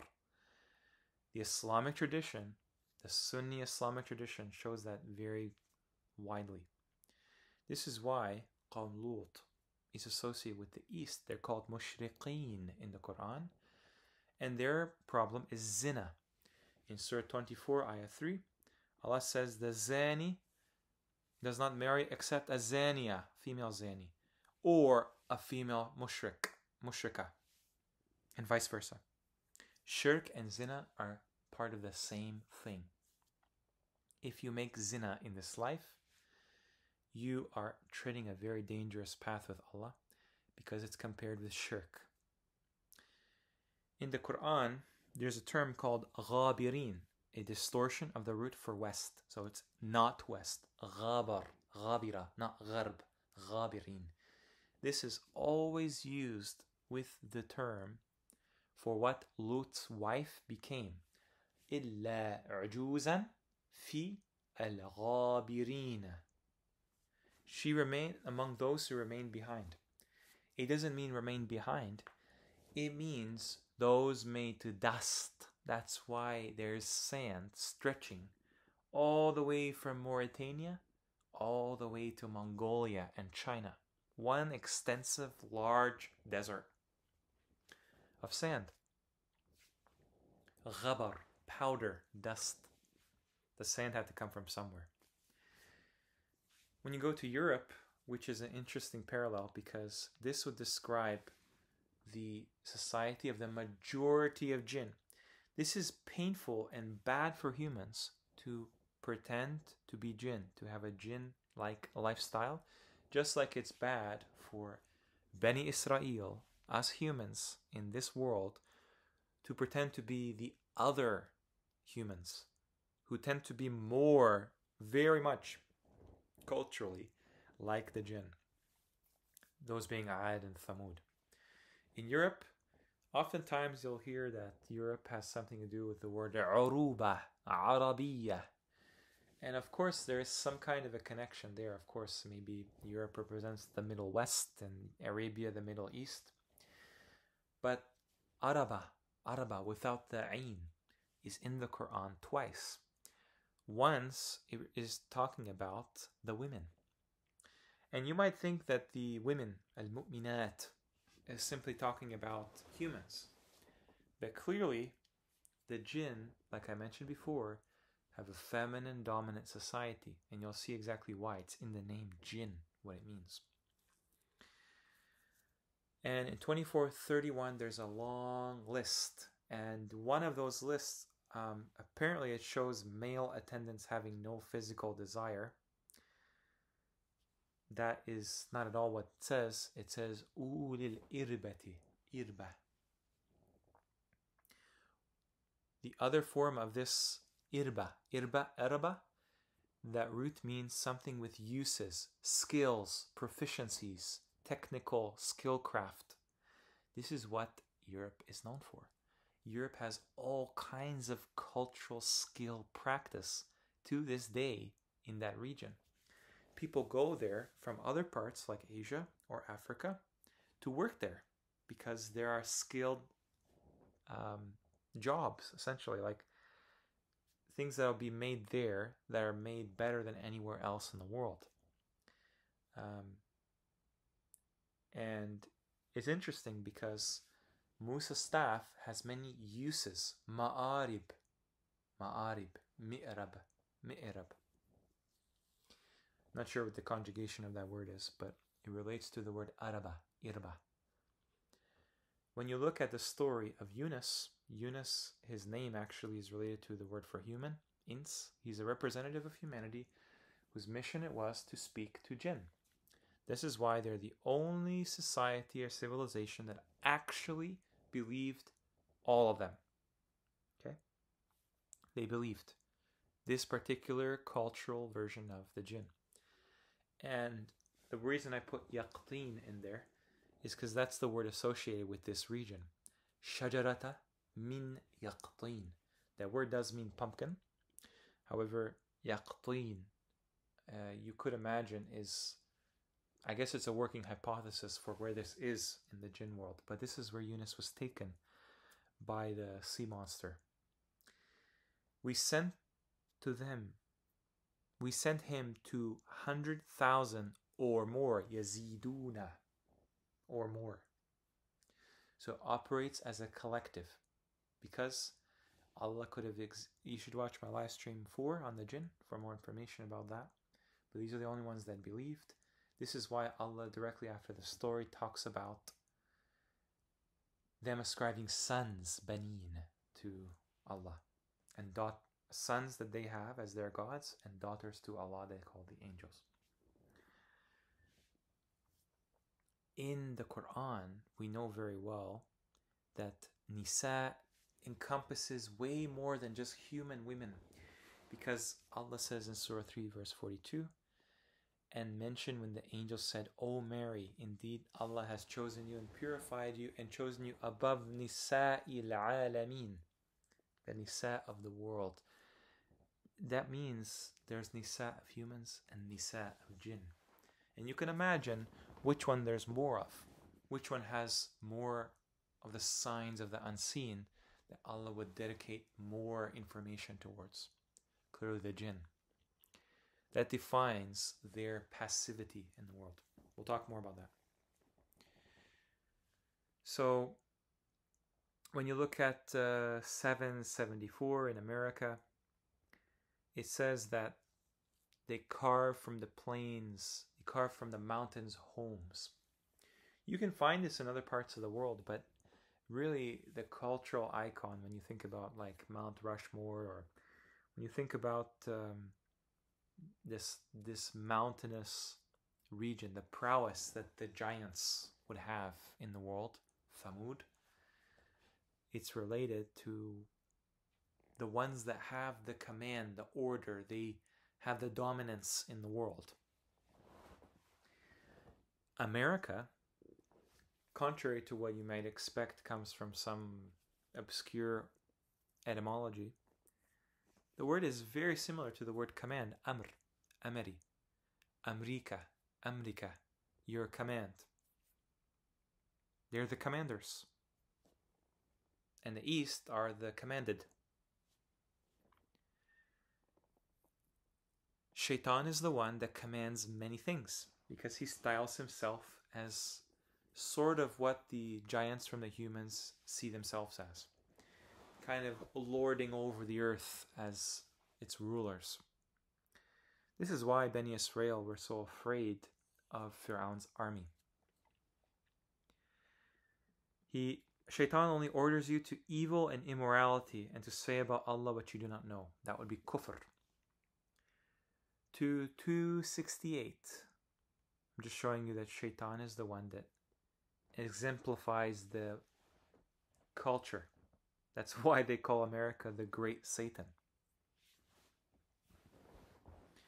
Shaitan threatens you to poverty with poverty, orders you to immorality. Shaitan uses poverty against people, and it can only be a threat if you're in a wealthy part of the world. The poverty allows you to do, the fear of poverty allows you to do all kinds of obscene things. Orders you to immorality. Well, Allah promises you forgiveness from Him and bounty. 7:123. Fir'aun says, you believed in him before I gave you permission. So Fir'aun is the one that everyone has to consult. Everyone goes around the American politics. Everyone is eyeing into what happens in the US more than any other political and so like just any other political regime. Just like Pharaoh. In fact, many places are named after Egyptian names in the US. You believed in him before I gave you permission. I will crucify you. And what's interesting is when you look at the Yahud, they actually describe an Egyptian name, Uzair or Osiris, what they call Ezra or Lazarus in the Bible, with Al-Yahud, the opposite of Al-Nasara. It makes sense. When you look at the word Fir'aun, Fir'aun was the one that wants to ascend into the heavens. All of the rocket programs, all of NASA and everything relating to breaking the firmament, ascending to charting the stars, moving beyond the quote-unquote Van Allen belts. Fara' means branches. The branches are in the heaven. Fir'aun is named after that, ascending the heavens. Our Lord, indeed you have given Pharaoh and his establishment splendor and wealth in the worldly life. That's what they're associated with. Mal and zina. If you go to 85:17, this is why there's a whole history of giants in the Americas. Not to mention the giant burial mounds and the New York Giants and Paul Bunyan. Has there reached you the story of the soldiers? What soldiers? Al-Janud, what soldiers? Fir'aun and Thamud. Fir'aun is connected to Thamud. That's one ayah. Fir'aun and Thamud. There's a direct comparison made. That's in 85:17 to 18.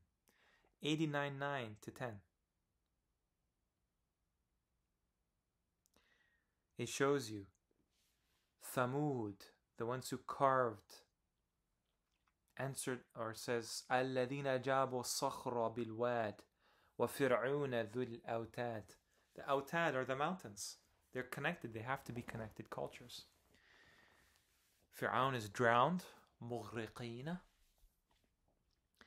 Whereas Lot and his people are burned. They're roasted, scorched. This is why the elements of water and fire make a lot of sense.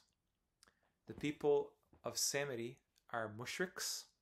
People of Fir'aun are kafirs. They commit kufr to even suggest a human can be a lord like Allah. And that brings us to Africa. Africa, by its very name, it used to be called Ifr. Like Ifrit. And this is because Saba actually is on the moon. It's not on any physical moon. The moon is a projection of the land beyond ours from the jinn. And Ifrit, they are related in that story of Suleiman and of Saba. Saba is the only culture from the jinn that we know of that was punished because majority of them did not disbelieve. They are a minority from the jinn. But they hold a lot of importance and sway. And that's why in Surah 34, Surah Saba, it describes them. There was for Saba in their dwelling place a sign, 2 gardens on the right and on the left. Eat from the provisions of your Lord and be grateful to him, a good land and a forgiving Lord. But they turned away, so we sent upon them the flood of the dam. This is something called a sayla. Aram. A sayla is a flowing that's related to the copper, the fountain or molten copper that came from above, trickled from above, qitr, as a flowing, a sayl for Suleiman. We replaced their 2 gardens with gardens of bitter fruit, tamarisks, and something of sparse lot trees. You can see an image of this south of Europe in the sense of North Africa. North Africa is just littered with sparse vegetation, And they do actually have these trees in that desert, in that region, from Morocco to Egypt. But that's just because Africa itself is mentioned in the Quran, fariqa, and it's mentioned in Surah 34 later on in the story, ayah 19. They said, "Our Lord, lengthen the distance between our journeys, asfarina." Asfar is what the donkeys carry, himar, the celestial donkeys, which are in Africa. The only possible blatant indication of the actual donkeys in the Quran are in Africa. They're called zebras, zubur of al-awwalin, the former ones, zubur al-hadid, the iron, ba'san shadidan. In iron are severe violence and hostility. The people of Sabah are described the same way. The tongues of the enemies of the Prophet are hidad, sharp like hadid. And it says afterwards, we made them ahadith, we made them narrations. This is Ahl al-Hadith. It's not the Salaf. It's not like the humans. They're the Hadith people, the family of the Hadith. And it says, Iblis already confirmed through them his assumptions, so they followed him except for a party of believers. A party being fariqan min al-mu'minina. Why is Iblis mentioned and not Shaitan? Because this is where he comes from. They knew him by his personal name. Iblis came from Saba. That's why Ba'as, extreme violence. Ba'as is an anagram of Saba. Ifrit, Afriqiya. And that's why the jinn, they mention and they name the ones, they coined the term shaitan by mentioning that he is their foolish one that creates against Allah enormity. Shatatan. It says here, this is just to show that men, or rijal, exist in the jinn world, in our world. And these would be the rijal from the jinn.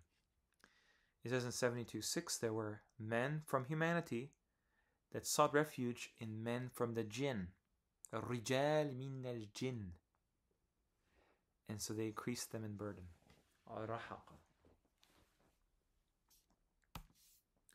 Let's contrast the very broad patterns and ideas and associations and affiliations of both jinn and ins.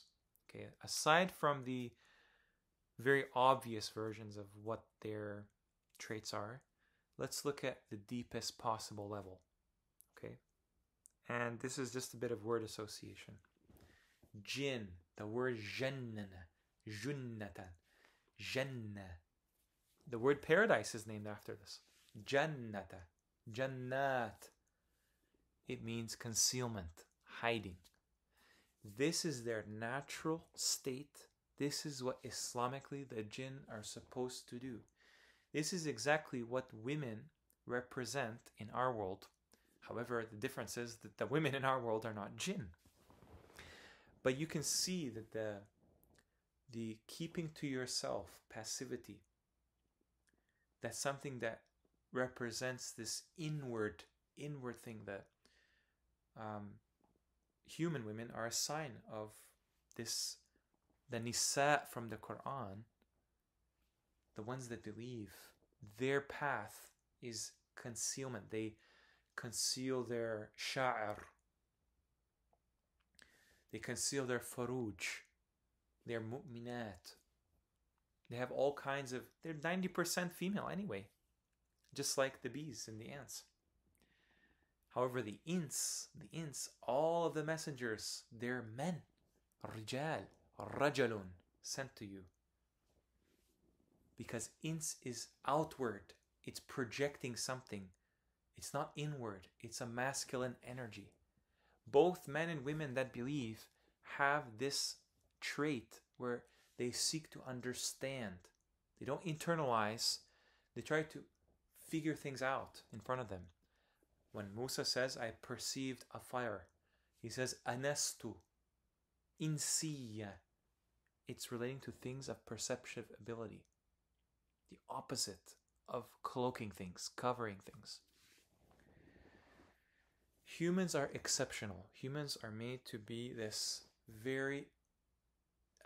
they're a minority among the sentient peoples, the sentient species, and they're exceptional in the sense that they are extraordinary. They're given front row. They're made the center stage of the Quran. They're the main characters. They're the underdogs. Whereas the jinn, naturally, what they do, and I'm just highlighting these to show you what is natural, Islamic, Qur'anic for both jinn and ins. The jinn are very normative. They keep the norm. They don't rock the boat. They keep all their family ties and everything together. They are a community. Point blank. Everything is within a standard, baseline. And it makes sense because they're made to be very extreme beings. It would be disastrous if they were at all trying to exert power over others. The ins are involved with propagation. They propagate the message. The messengers are humans. They're even specific humans, mainly from the middle of humanity. They occupy the central position of the entire world. The jinn, on the other hand, receive things. This is a feminine aspect. When you compare men and women, this is what you see. The men contribute something. They contribute a seed.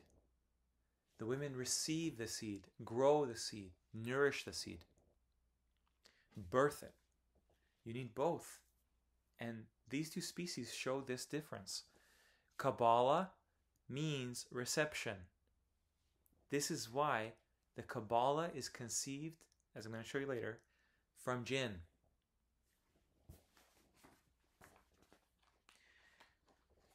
The ins are unique. They're entirely unique. They're the most unique creation possible because everything else around them is just the majority. It's just the kind of... They're made to find their individual path uniquely. Every single human being has their own unique connection to Allah. The jinn are uniform. That's why they make us wear uniforms. When it's really the jinn, they're the ones that are meant to be uniform. They're ranks, they're in groups, they're a hive. Without their hive, they're nothing. That's what Shaitan did. Shaitan took himself outside of his hive. He belongs in his hive. He's still connected to them technically. I mean, it's actually, they really feel strongly about him because jinn are more biologically connected than us. Humans are singular. They look singular. They're one thing. You cannot say humans which enter this world with a umbilical cord, they spend their entire lives without their cord attached to their mother. The jinn are not like that. The jinn are always a plural. The human messengers, they address their people as not even their people. They say, Ya qawm, singular. O people. Whatever people you are, I'm sent to you. The jinn, though, they always say, O our people. They come from them, and they belong to them, and they warn to them. The humans are integrators. The reason why they integrate is because the data that they integrate into information, the data is acquired by jinn. Even today, AI is used for data acquisition. If you want to know something very quickly, jinn. They travel at light speed, just bring you all the information you need to know. If you don't like their answer, you fine-tune your question, and it shows you that humans are the managers and the jinn are the productive ones. The jinn in Sulaiman's time are soldiers. The shayateen, like other jinn, are builders, divers, workforce, probably slaves as well, because it comes naturally to them to serve this human, believing human portion of mankind. That is what brings peace on earth. What we have now is the opposite. We're serving shaitan. We are made to serve shaitan in the system because the system is designed to make you serve shaitan. Why I'm making this video is for people to understand who and what they are, what they represent, to break the mechanism. Creativity is something that defines humans. Jinn are not creative, not in the least, because everything is a dependency for them. Every human unto themselves is their own independent world. Humans are representative of Allah's authority in the same way that jinn, believing jinn, are representative of the authority given to angels, malaika. Which is probably why jinns and angels are confused all the time. Jinns imitate, they listen in, they're receptive, they're passive, they're covered. The jinn listen in to the humans. The humans are the ones that come with the original revelation, the original words of Allah. They come with the original everything. They give you the blueprint. The jinns manifest it. Humans are adaptable. The jinn are rigid. They don't have much leeway. They have burdens they have to carry. They have many laws they have to follow. Humans are meant to occupy a position of wisdom, like benevolent benefactors to the vast majority of the jinns. Humans live in a world that's literal. Jinn live in a world that's figurative.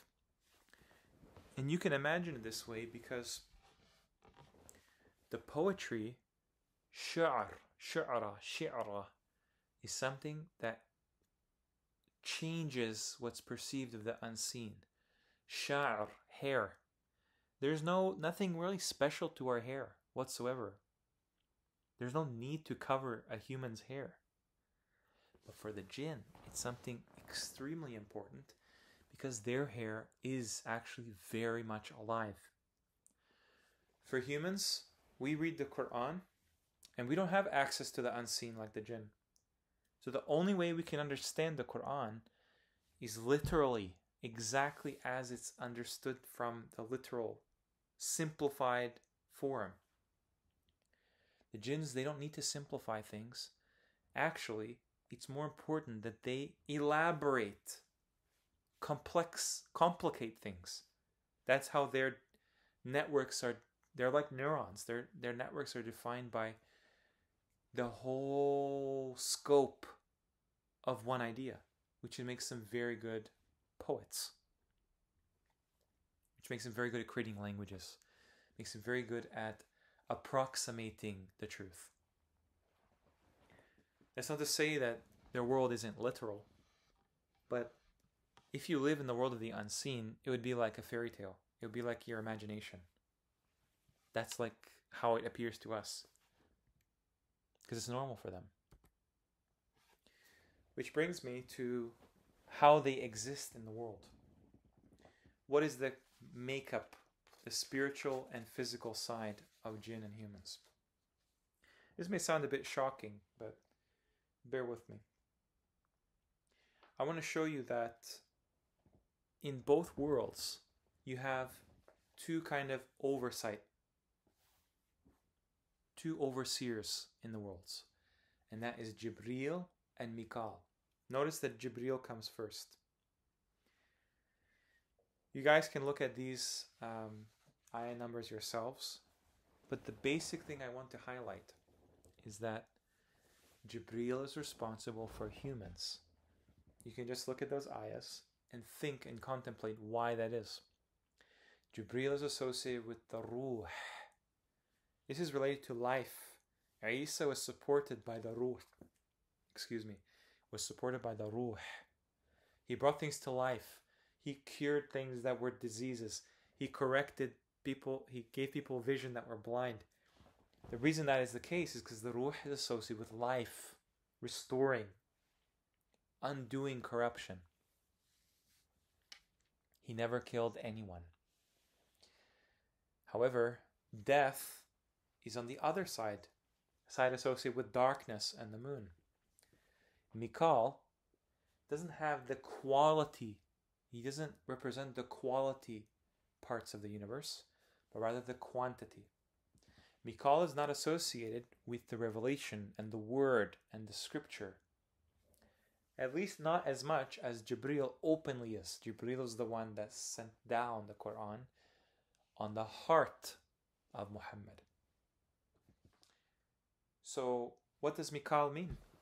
Mikal is related to weighing of things, weighing of souls, the weight of the soul. The Kayla is a measuring device, weighing. Mikyal is used in the Qur'an as well. When you think about the word kulli, each, every individual thing that has a collective weight. This is used with the word nafs. I'm going to make the claim that ar-ruh is an independent creation, independent of Allah. It's within the creation. Allah is not within the creation. And ar-ruh is the term for Jibreel. Jibreel is a sentient being, the highest possible order of beings in the creation, responsible for humanity. Mikal is his counterpart for the jinn. He's responsible for quantities, numbers, the nafs, the soul, death, the symbolic world, the world of symbols and graphics, things that are not words, letters.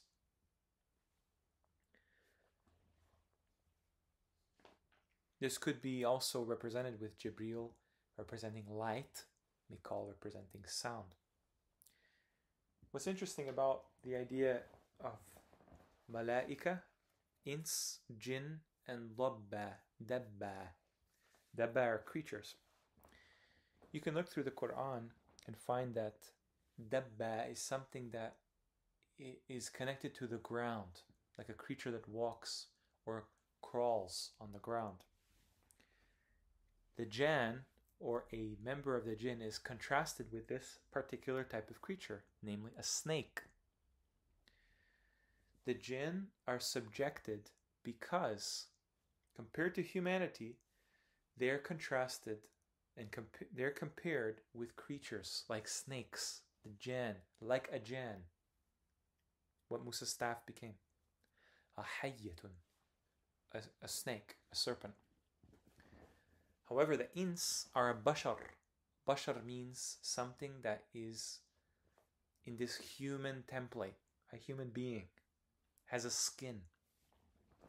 Malaika, they are honoring humanity the whole time. The malaika do sujood for Adam. The malaika come to Maryam as a bashar. Humanity is created as Adam, as a bashar. Jibreel and Mikal represent the quote-unquote hands of Allah. The right hand and the left hand. This is exactly why I put them in these positions. Jabbara, something grand, large, titanic, massive. Ruh. Notice that ruh is singular, ar-ruh, but nafs is used plural way more often than spirit is used. So ruh represents spirit, nafs represents soul. Even the word soul implies individuals. Spirit is one encompassing force or energy. So these are the ayahs that talk about the ins and the ruh. Ins in comparison with the ruh. And what you can conclude with this is that the nafs is not something that actually belongs to humanity in the hereafter. The nafs is something that is part of the human biology. It's a spiritual part of the human biology that creates a test since Adam's mistake for every human being. You ever wonder where your qareen resides? Where your qareen acts through biologically from the unseen? Well, the nafs is the only other thing other than shaitan that whispers to mankind. That makes it the spiritual remnant of the jinn in their first interaction with humanity, which is Iblis and Adam. Iblis whispers to Adam. Adam creates this mistake. Thus, humanity is created from a single nafs. And the progeny of Iblis create the anfus of humanity. They are the only ones tied to humans in this test. There is a remnant of the jinn. They cause many effects in our world. The possession being the least of them, really the most common of them. And that's why when you look at physically individuals from humanity, they are all individuals. Their biology is not connected. There are some inklings of some kind of collective consciousness, but that could just very well be the fact that the ruh is the thing that makes humanity a collective in the spiritual aspect. That's why we call religion spirituality. We are the ones that have spirit imbued in us. Allah says He created Adam with His spirit. That's not part of Allah. Allah does not have parts. Allah does not have limited sections or body parts. Allah is infinite. He simply owns something called the ruh. He created the ruh, and that is known as Jibreel, functions with Jibreel. That's why Jibreel is so often associated with Christians and Muslims, but not Jews. And you'll see why. However, the jinn are a physical collective because at any one point there's 100,000 jinn minimum connected in Surah 37, 147. An-nufus are things that are paired, meaning that they're individuals. So the jinn are spiritual individuals. They're metaphysically individuals.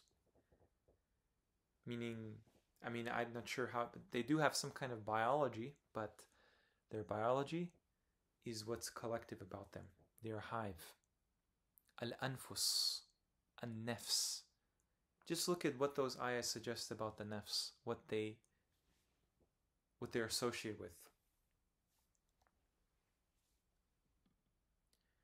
And I just want to introduce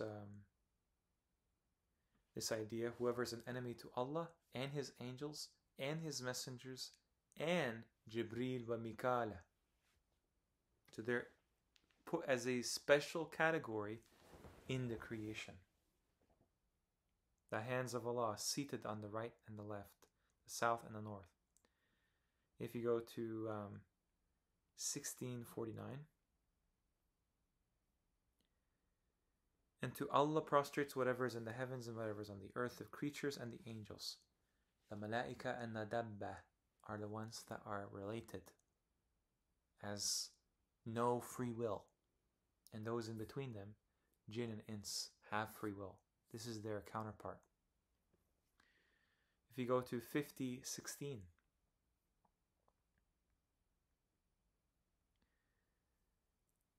we've already created man and know what his soul whispers to him, and we are closer to him than his jugular vein.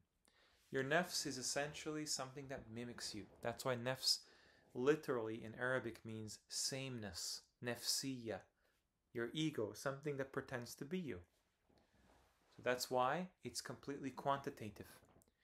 It does a calculation, what kind of person you are, and it tries to mimic that to fool you into doing all kinds of things that lead you to hell. That's what the qareen is. It's close to you. or the ruh is completely qualitative, because that's something that comes about naturally. That's part of what it means to be human. And yes, the jinn, they're always associated when they speak in a grouping called a nafarun, just like the word neuron or nephron. These are compartmental functional units of what we call human biology. So that's exactly what the jinn reflect. They're like one organism with different parts to it. So this brings me to this idea. What happens when humans and jinns get too carried away and they decide to pretend, role play, cosplay as the other? When humans do this, you can call this transgenderism. And when jinns do this, you can call this transhumanism. Interesting, because we're not used to the transhumanists being non-human. But that's exactly what it implies. So, let me just go through ayah by ayah to show you what the Qur'an hints about these things. Surah 4, 119. So, it says that Shaitan says, I will mislead them, I will arouse in them sinful desires, I will command them so they will slit the ears of cattle. I will command them so they will change the creation of Allah, and whoever takes Shaitan as an ally instead of Allah has certainly sustained a clear loss. He promises them and arouses desire in them, but Shaitan does not promise them except delusion.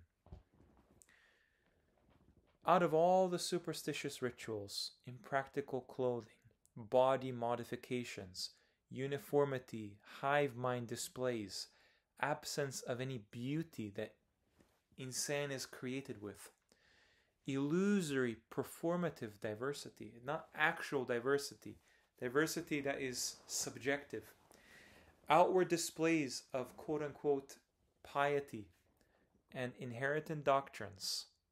Would you ever come up with any of these ideas on your own? Any of these impractical encumbrances at all?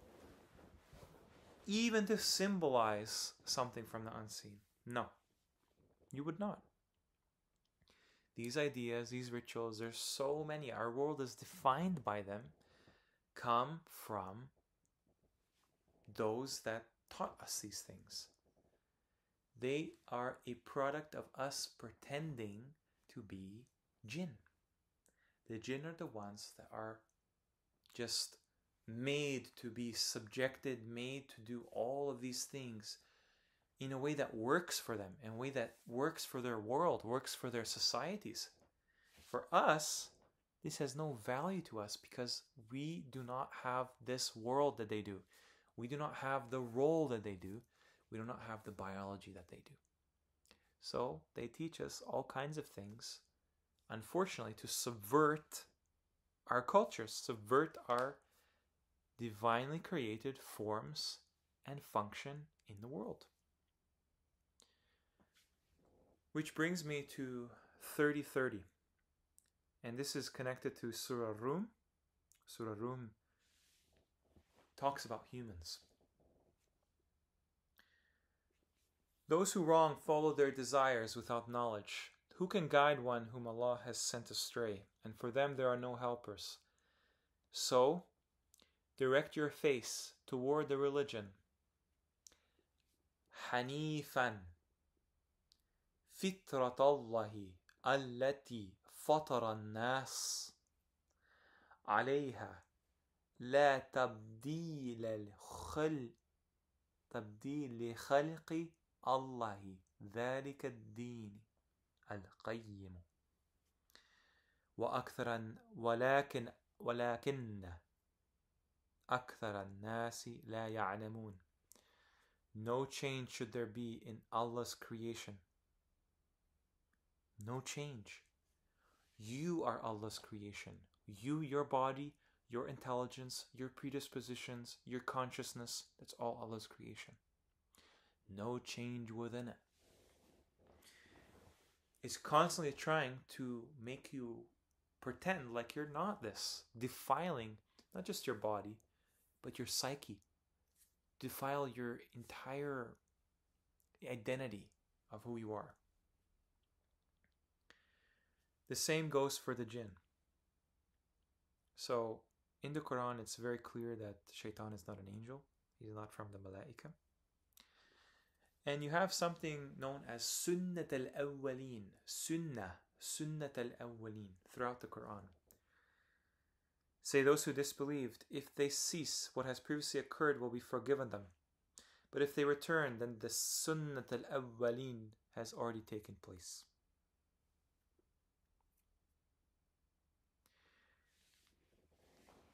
The jinn want to be humans, so they create a format that we find very attractive, because humans naturally are meant to be believers.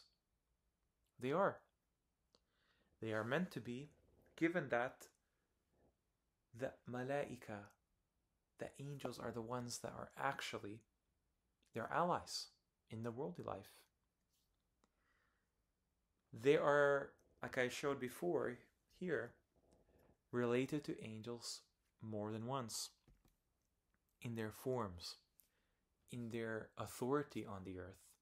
That's why the jinn, specifically from Shaitan's crowd, are the ones that give a more human, angelic appearance to how they're portrayed.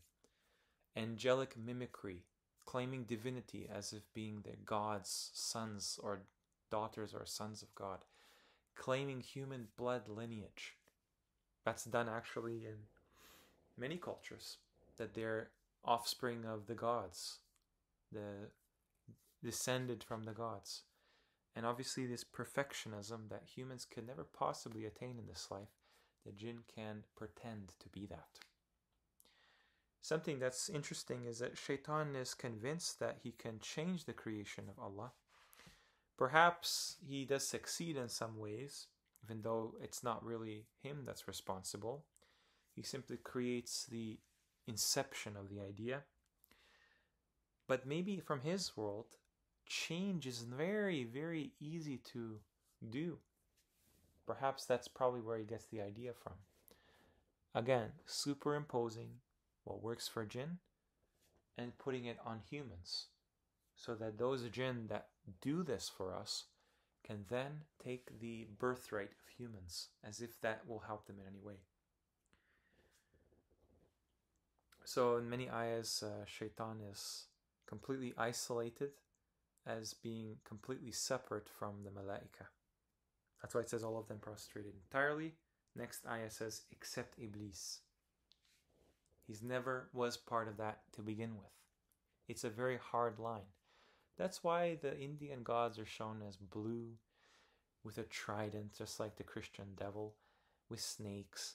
Because Shiva, the god Shiva, Shiva meaning 7, Yeshiva, a Jewish school, Sheba being the Hebrew word for Saba, is all related. Even Sab'a is the word for 7. Santa Claus or Sunnata Naql. Why would you get this from? Because, well, the very word for angel comes from the word angelos, evangelos, with a g sound. And the G's in English today could be derived mainly from 3 places in Arabic.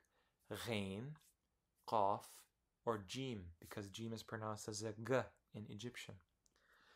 So it could very well be that naqala, anqala, naq. This is the origin of the word annaq, angel, angel. What does an angel mean? What does naqala mean, the root? And you'll see that this has a huge, huge role to play with jinn, not malaika. To transport or bring from one place to another, to emigrate, to make a move, to translate, to copy out, to report, hand down a tradition of, tell with reference to an authority, to convey, to imitate, impersonate, to mend, patch up, to broadcast, to quote. This is why naql is related to preserved traditions. Because you're going to find that the jinn don't need to read. The jinn are the ones that they simply are passing down traditions. Their ancestors live way longer than ours. They live to see all their descendants, basically, because they have such long lifespans. This is why humanity is constantly told, عاقلون أفلا عاقلون. عقل, not naqal. The mosques and the masajid, they're the ones that tell you, because they're following this transhumanist, transgenderist agenda, to follow the naqal, the hadith, the scholars, learning in the institutions, crippling your own approach, your own connection to Allah for something that was never human to begin with. Iran, Farsi, Majus, Aryan, Aryans, these blonde, blue-eyed, white-haired, blue-eyed aliens, that everyone has this aesthetic. Everyone understands Santa Claus or Santa Nicola. Everyone knows about Jesus Christ. Jasus sounds nothing like Isa. Jasus in Arabic means spy. That's why he holds the 3 fingers. 3 fingers, the Holy Trinity. Everything around what we're told to respect and venerate and see as an ideal and treat as divine and treat as something like very important and magical and wondrous is putting jinn in the position of our gods in the very near future. So let's talk about where this came from and why do we see these things in the world today. The schism, the Shi'ism, the Shiaism, the split of what happened after Ibrahim's time. So the shayateen have become our managers. They're the hidden hand. They're the illuminated ones. They're the 1% compared to us. And the reason is because very few number of them can actually separate and divide and keep us in this state where we're working against each other. How do they do this? Simple. By just getting us to not be human. Once humans become human again, and they're not annas, slaves, workers, abidin, slaves, not ibad, servants, but slaves, they give up all their power that Allah bestowed on them as khalifs of the earth. And they give it to these compromised individuals and classes of people like imams and rabbis and politicians and priests and scholars. For what? To suppress the truth and to dress the truth with falsehood. Those 2 aspects are mentioned in one ayah, Surah 2, ayah 42. You can look at these for yourself and find all the information here.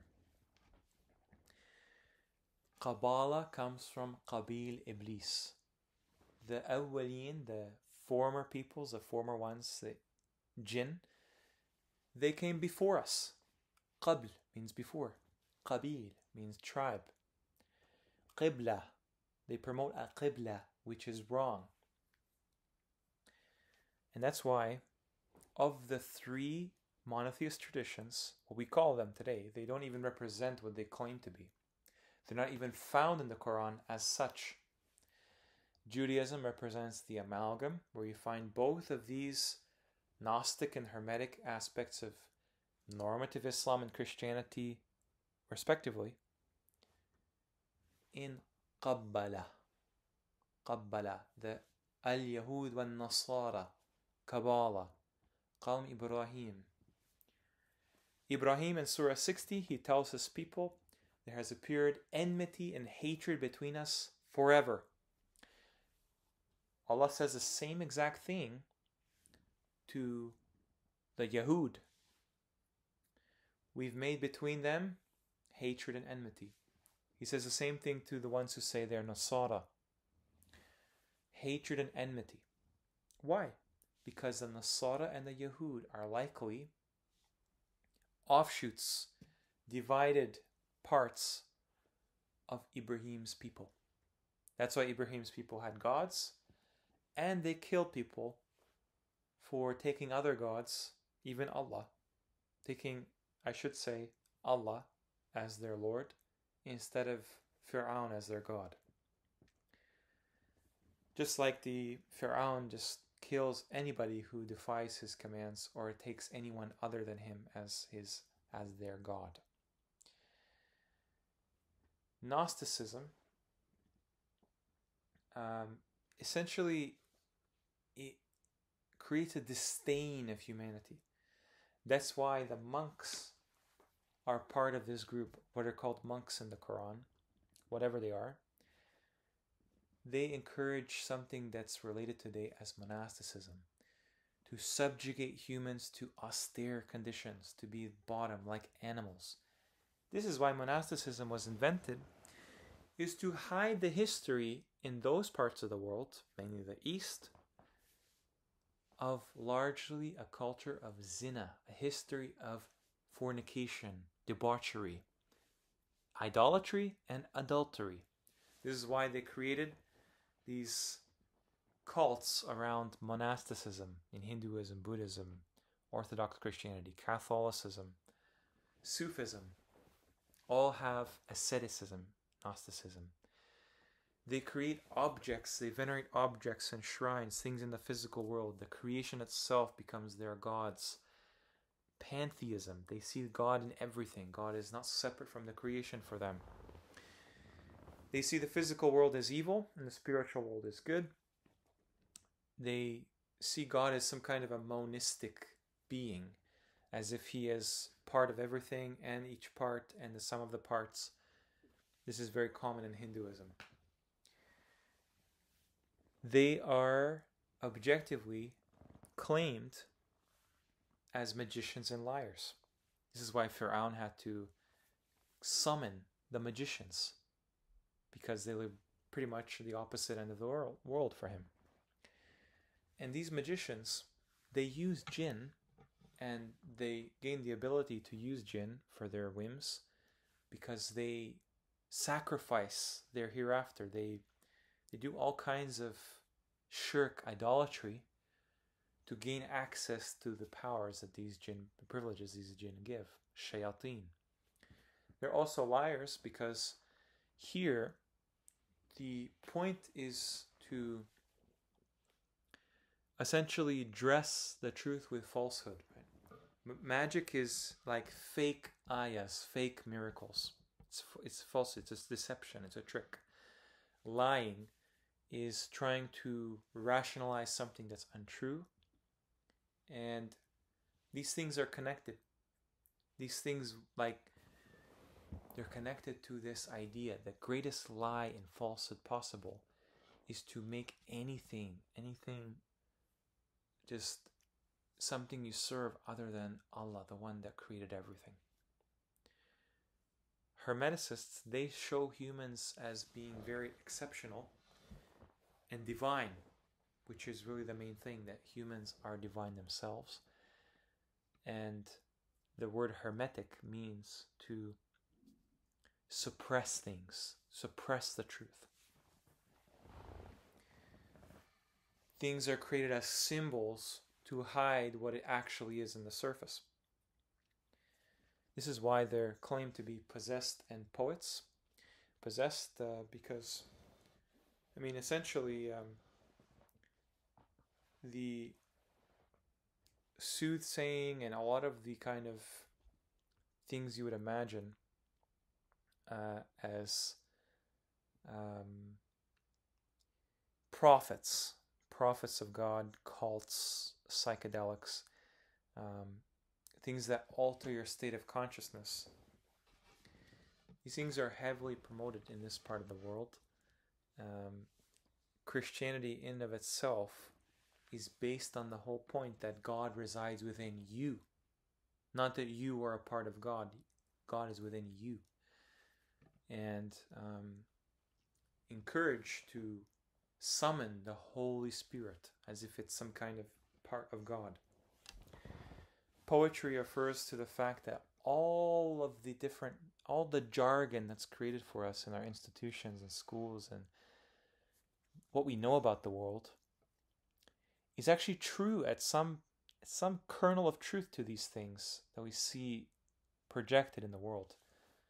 But they don't actually mean what they say. It's poetry. The liars in the mosques, they just make up stuff, tall tales. They make up all kinds of tall tales and claims of divinity. But the poets, they use the real world. And they basically metaphorize it. They diminish the truth of that reality. The earth being the cosmology it is. The history being the history it is. And this is why the languages were created, poets and languages. It contrasts with the opposite end of pantheism with something called man being God. Man being venerated on the status of gods.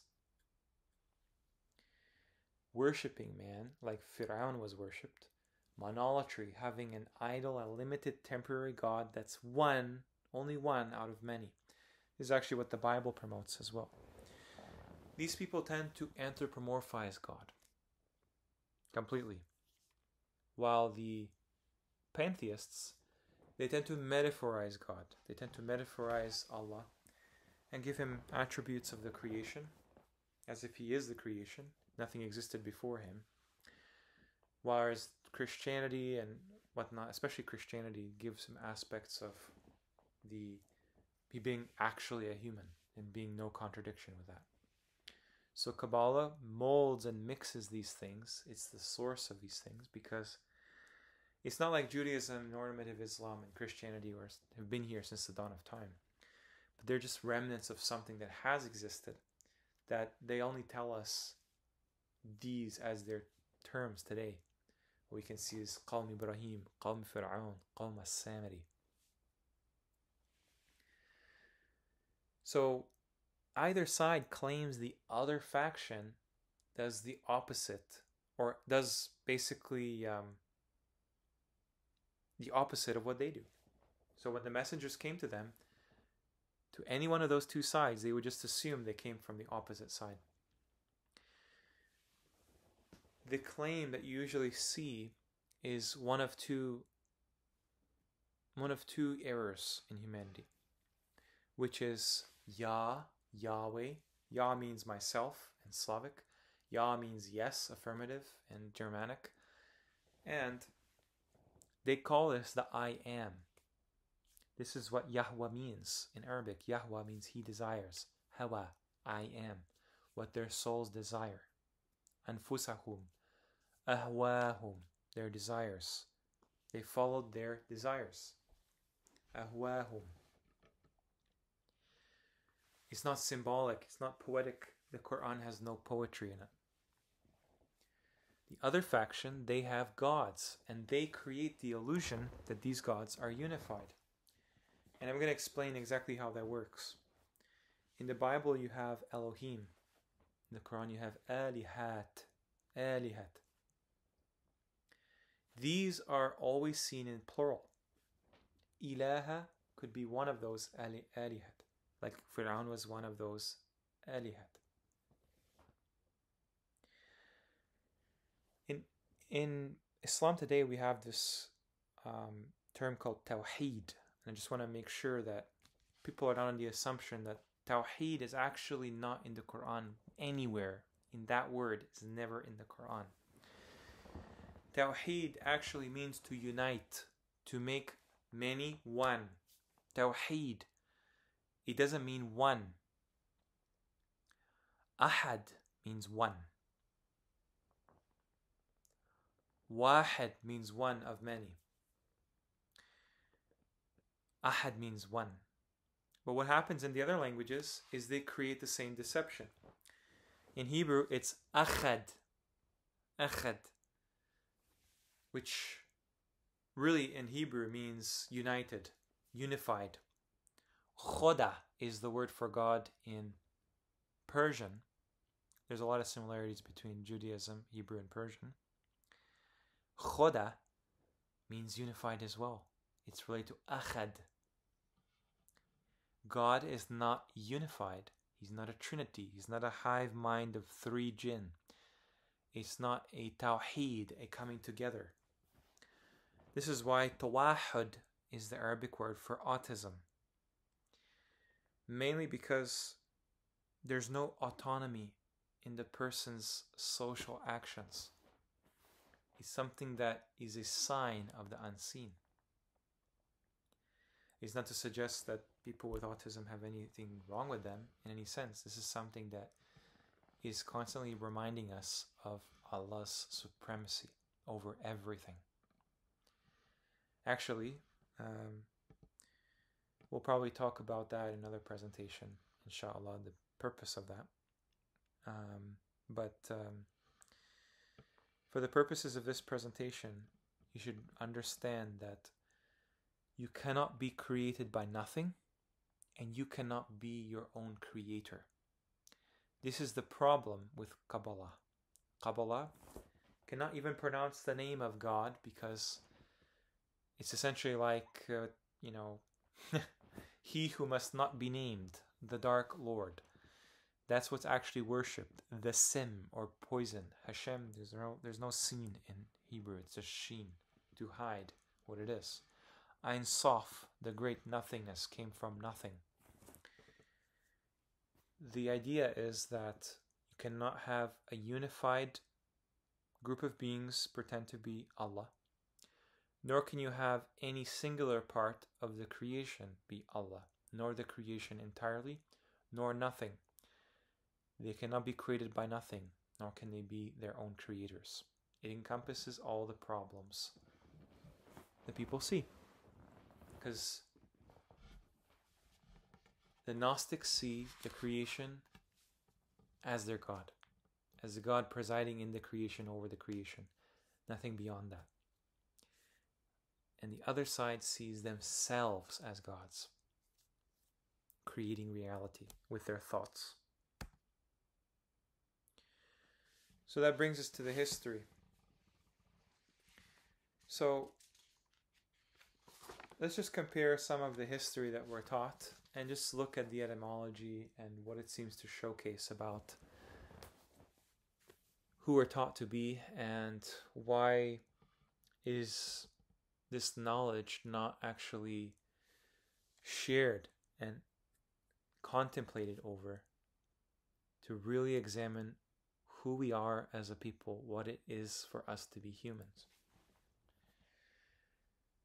So let's start with the jinn, because this is probably the most interesting version of this.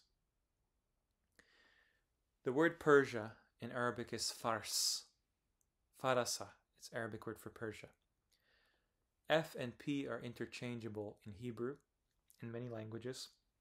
There is no P though in Arabic.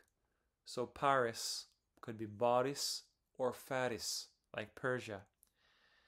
The Jews' priests were called Pharisees, which just means Persians in Arabic. The pharaohs, like Fir'aun is called Pharaoh. Pharaohs, the Faroe Islands, pharaohs. Farce is something that's fake.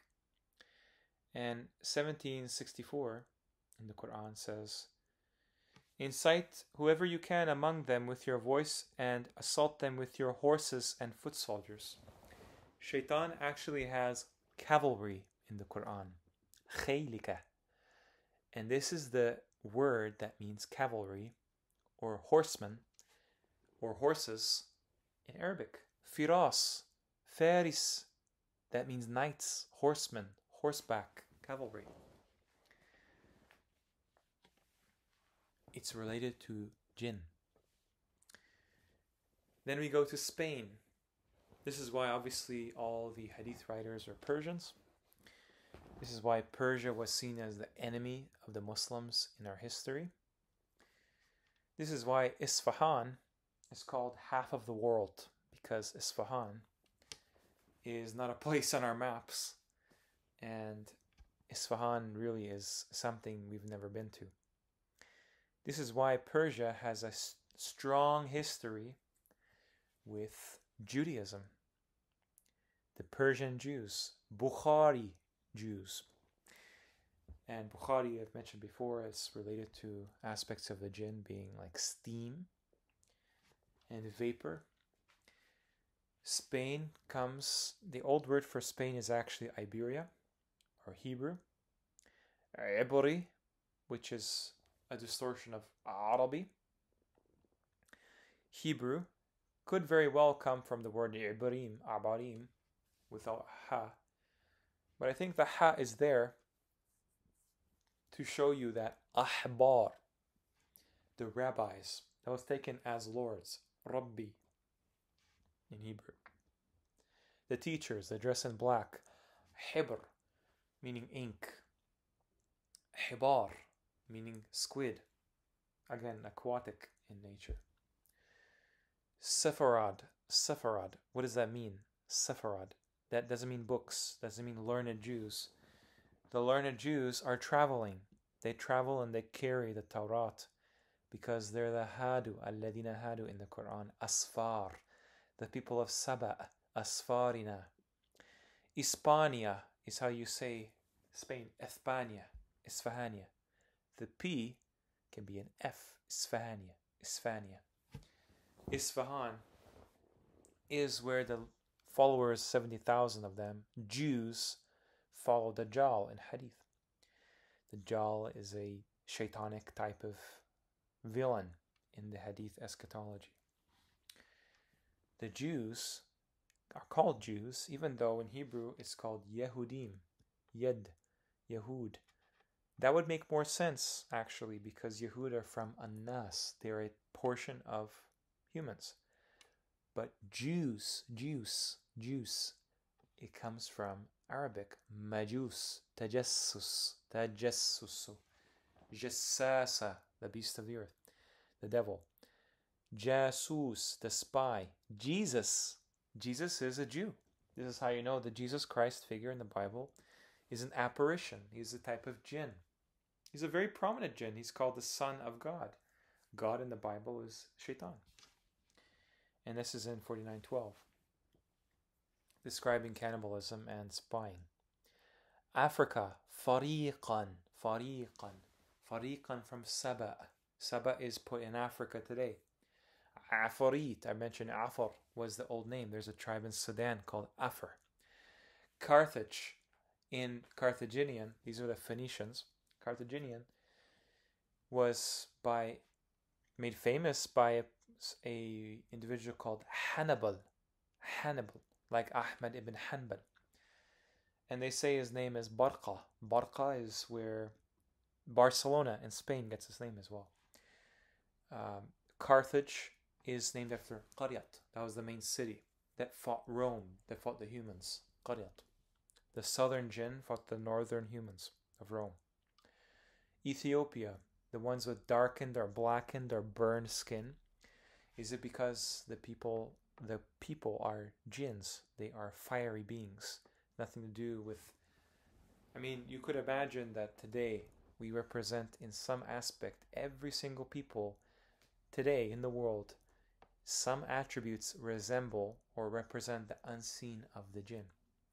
Whether it's blue eyes or white hair or dark skin or smaller eyes or light skin, it really doesn't matter.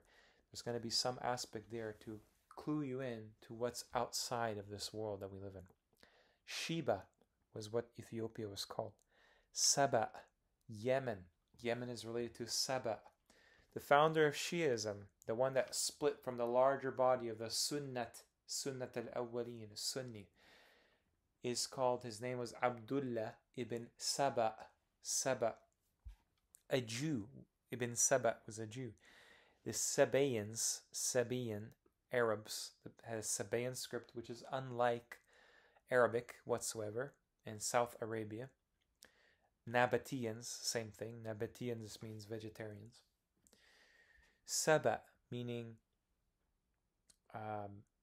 they were sun worshippers. They tell us in history.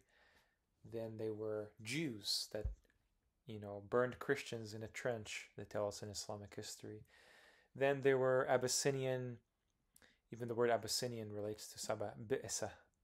But then they became Christians, like Abraha, which is where the word Abraham comes from. Not Ibrahim, but Abraham, the one that demands circumcision.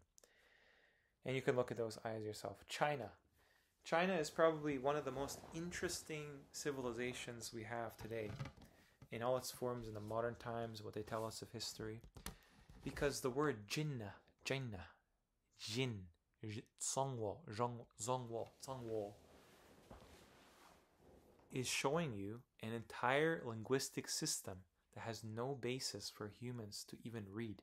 You can't technically read, it's unlike any other type of script. And what's interesting is you have even entire dynasties called the Jin dynasty, the Shang dynasty. And what's interesting is that Shang is actually, Shangdi is the word for God in Chinese. And that letter, sh, is from the letter Shin, which is a picture of the trident that Shiva carries. That sound in every language has the same thing. Shang, I think, means mountain. Like the deity that sits on a mountain, I guess. What's interesting is in the early mythology, they tell you that Chinese emperors were descended from serpent gods. What's interesting is about the inspired history is you see the opposite. You see more of the human side come forward because it's related to the human prophets and their stories. For example, Arabs, A'rab, those people that become hypocrites from the A'rab, those are not Arabs today. Arabs represent a dialect, a communication system that is designed for humanity. Ad, Thamud, Israel, A'rab, the human family. A'rab, Arabs, Mohammedans, Muhammad, Saracens, Quraysh, Saraqa, Sharaqa, Quraysh, Qurayshchans, Qurayshiyin, Jews, Majus. The Romans used to be called Ottomans in most recent history, which comes from Uthmani. That's what the actual Hafs Qur'an, the actual Qur'an Allah revealed, the script is called Uthmani, Ottoman, Roman, the Qur'an of the Romans. Then you have the Greeks, Ionians. They called themselves Ionians. Yunan, Yunus, Insi. Yunus is actually related to the word insan. Idris is not Enoch. Enoch is a fake, fictitious person I mentioned, is just another word for shaitan. Hanaka. Hanukkah comes from that word as well. Idris, Andreas. Christianity has all of the symbolism of a majority of human history. And this is why it's often delegated to a certain look for people today. And that's why the Kabbalah made Islam, or at least what you could call like the kind of culture around it, and Judaism, for a certain look of people as well. It's just meant to highlight that this Kabbalistic undoing of our history, his story, is meant to divide humanity from itself. This doesn't mean that anyone from any area or any part of the world is lesser or greater than anyone else. It's just meant to show you, if you identify with this culture, you're identifying with something that will mislead you in the end. Rum, Allah talks about Rum in the Quran, the Romans. This is not the Byzantines or some non-Muslims. These are the Muslims. This is the culture of Islam in the Qur'an, the Qur'anic culture. And it's nothing like what they tell you about the Romans in history. They just have this very bland caricature of what that means. Rumman is the word for pomegranate, red. That's why it used to symbolize red for humans. Because Adam is related to dem, blood, to hue something with red. That's why in Hebrew the word Edom, or the red one, is actually the same word as Adam. Adam.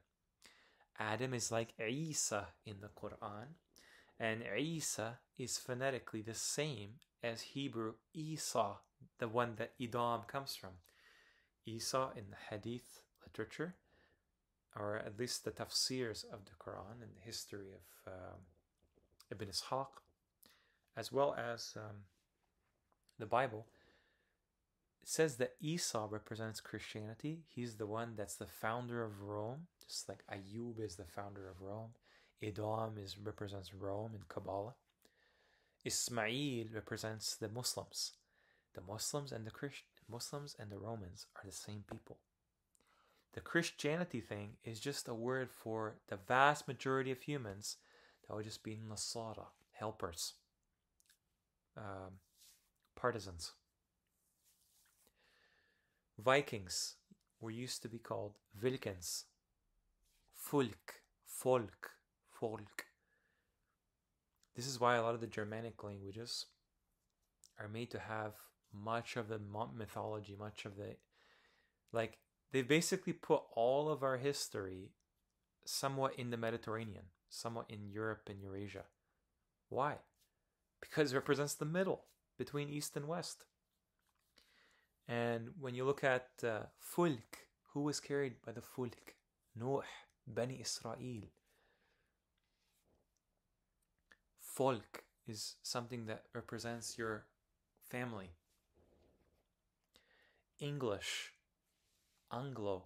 I told you how like Anglo can be qaf or jim or ghil. If it's a jim, angel, like angel. Injil. The Injil is something that only comes with Isa. Isa is the person that is a messenger to Bani Israel. Specifically. He could be for others, but he's specifically for Bani Israel. He represents the template for Ahmad. He actually is the person that mentions Ahmad and his Israelite Bani Israel mission. However, Musa is the one that's associated indirectly with the Tawrat. And the reason is because of these ayahs. Even today they say Moses and the Torah, Jesus and the Gospel. It's just a symbol of something the Qur'an is making even more grand than it actually is. However, Bani Israel are humans, and the Jews or the Alladina Hadu are jinns. That's why Nasara and Alladina Hadu are contrasted a lot. So, 7:155. Moses chose from his people 70 men. وَأَخْطَارَ مُوسَى قَوْمَهُ 70 رَجُلًا لِمِيقَاتِنَا. Okay. Then when you go down through the story, you're going to find that there is a, let me see if I can find it.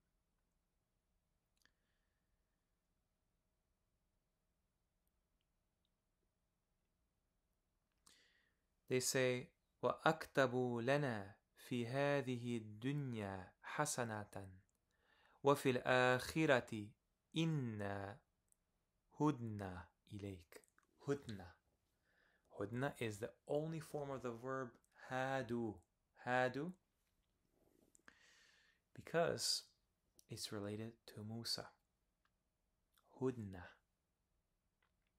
doesn't mean Jews. This is the common word today. When you look for it, the alladhina hadu, there's actually a word for what is the Tawrat, why it's connected to them. And it is in an ayah. I'm not sure if I put it here, but it is in, here it is, Surah 5, ayah 44. إِنَّا أَنزَلْنَا التَّوْرَاةَ فِيهَا هُدًى وَنُورٌ يحكم بها النبيون الذين أسلموا للذين هادوا. The نبيون الذين أسلموا, as if the Nabiyyin are like humans, the Nabis like Musa. The Tawrat that Musa, Hudna ilayk, with Musa, 70 of them, they call it the Sanhedrin. And it says نبيون الذين أسلموا للذين, for the ones who هادوا, والربانيون والأحبار. The Tawrat is carried by الذين هادوا in the Quran. The Kitab is related for Musa by the Jinn. In 46:29, they say, when we directed to you a few of the Jinn, nafaran min al-Jinn, listening to the Qur'an, and when they attended it, they said, listen attentively, and when it was concluded, they went back to their people as warners, mundhirin. They said, O our people, indeed we have heard a book revealed after Musa, confirming what was before it, which guides to the truth and a straight road. Musa is directly in the consciousness of the Jinn as a kitab. The Tawrat is defined as a kitab. The Injil as a hikmah. Who do you think Ahl al-Injil are? And who do you think Ahl al-Kitab are? وَيَعْلِمُهُ الْكِتَابَ وَالْحِكْمَةَ وَالتَّوْرَاةَ وَالْإِنْجِيلَ, in that order. The Jews or Majus, the Christians or Qurayshins, الَّذِينَ أَشْرَكُوا النَّاسِ, humans, الَّذِينَ كَفَرُوا الْجِنَّةِ, jinn. So what brings this all together is Ahmad, the Qur'an. He's the one that brings it all together. Ahmad. He is the one who is like, he is sent to the worlds, and he's sent to Bani Israel as well.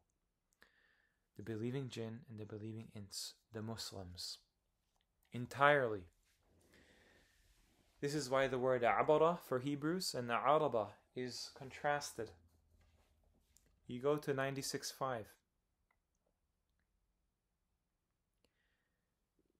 أَعَلَّمَ الْإِنسَانَ مَا لَمْ يَعْلَمْ. He taught the human what he did not know. Why does Allah teach the humans? Directly. Allah does. This is in Arab, Arabi, Ibri, Hebrews.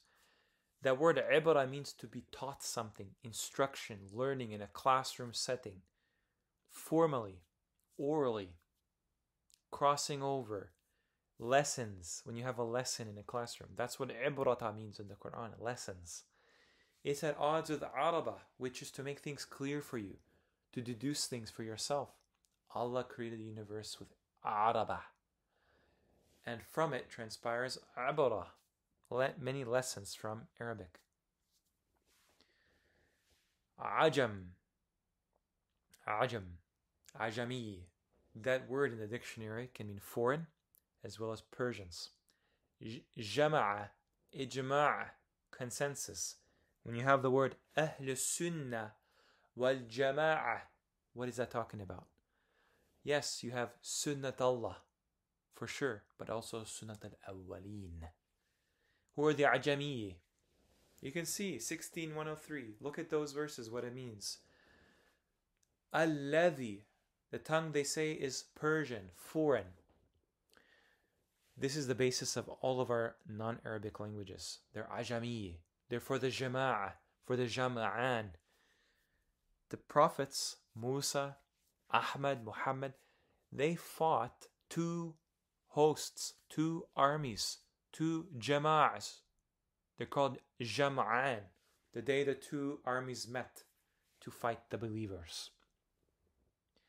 It represents the opposite of what humans are meant to do. They're not meant to come to a democracy or a consensus. They're meant to be true even if they're a minority.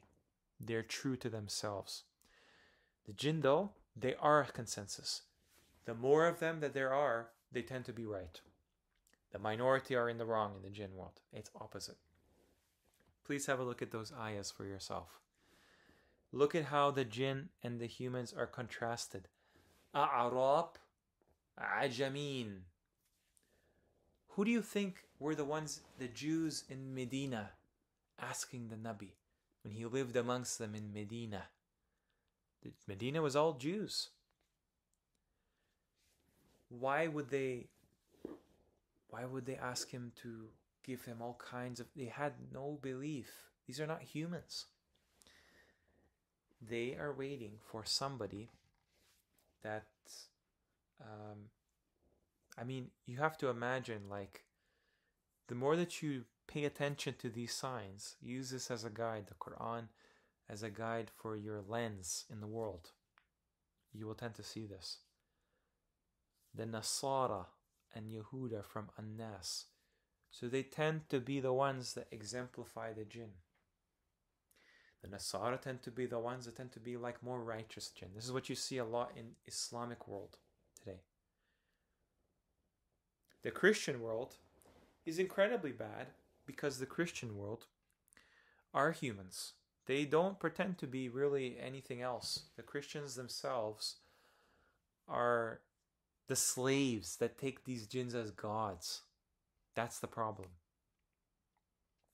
The Yahud, though, that's what you will tend to see as kind of like this tendency towards like being like the outright, like kind of just doing whatever they want, kind of kafir jinns, almost like atheists. They don't have any belief in anything like other than themselves, really. Most of the world has these parallels of Yahud and Nasara in many different ways. So yeah, it's very interesting to pay attention to this to these connections, because the etymology using Arabic reveals the truth. So we go back to subversion. Kabbalism, I mentioned, comes from qabala, those before you. Qabl, before. Qibla, attraction. Qabil, with Iblis, is tribe. You just rearrange the root and you get what humanity should be doing, which is being centered in their heart. Let me explain what this ayah shows. 64:11. No disaster strikes except by Allah's permission. Whoever believes in Allah, He will guide his heart, and Allah is knowing of all things. Qalb. That's where your center should be as a human. That's where your spirit resides. The trustworthy spirit has brought it down upon your heart. What we get in the world is a subversion of an esoteric cabal. Esoteric in Greek means to belong to an inner circle, and it just so happens to be related to the word asatirika, which means fables, legends, all of the stories created for us to move us away from the Qur'an entirely. But the Qur'an exposes the truth and lies from them. It's important to remember in this slide too that you will find the same stories in all corners of the world. For example, you'll find Musa and Isa in Japan. But that doesn't mean that it's not everywhere else. That's only on the local scale. You have to see the local scale as it reflects the whole. The Arabs are not a race of people in the desert. The Hebrews are not a tiny portion of humanity that worship a wall. It's helpful to make a habit of expanding the limits of our perspective because it is very limited. This is why we're called ins. We have to expand our perception to imagine what Allah's perspective would be. Prescribing a cloaked, inferior, often metaphorical explanation instead of the truth. That's what Kabbalah brings you. Lying to you with poetry. Oh, this means a poetic way of saying this. Allah didn't mean it. He says this poetically. It's metaphorical. It's poetic. Arabic is poetic. No, it's not. Kabbalah employed by government, media, religious institutions, legal systems, everything. They pander to your pursuit of truth and your need to feel recognized. I feel special because this book makes me feel better than most of humanity. That shouldn't be your mindset. You have to worry about yourself first. Are you, never mind the rest of humanity. Everyone's on their own path anyway. Are you the one that's improving? Are you the one that is mindful, perceptive, understanding, attentive, vigilant, remembering, thinking, reasoning, where Allah's concerned? And they take advantage of your ignorance. That's the thing that plagues humanity the most. Ignorance. That breeds arrogance. And for the shayateen, they're the arrogant ones whose arrogance breeds more ignorance. And it's really ignorance of one very important thing, which is the clear tongue, the thing that makes things clear. In a clear lisan Arabi.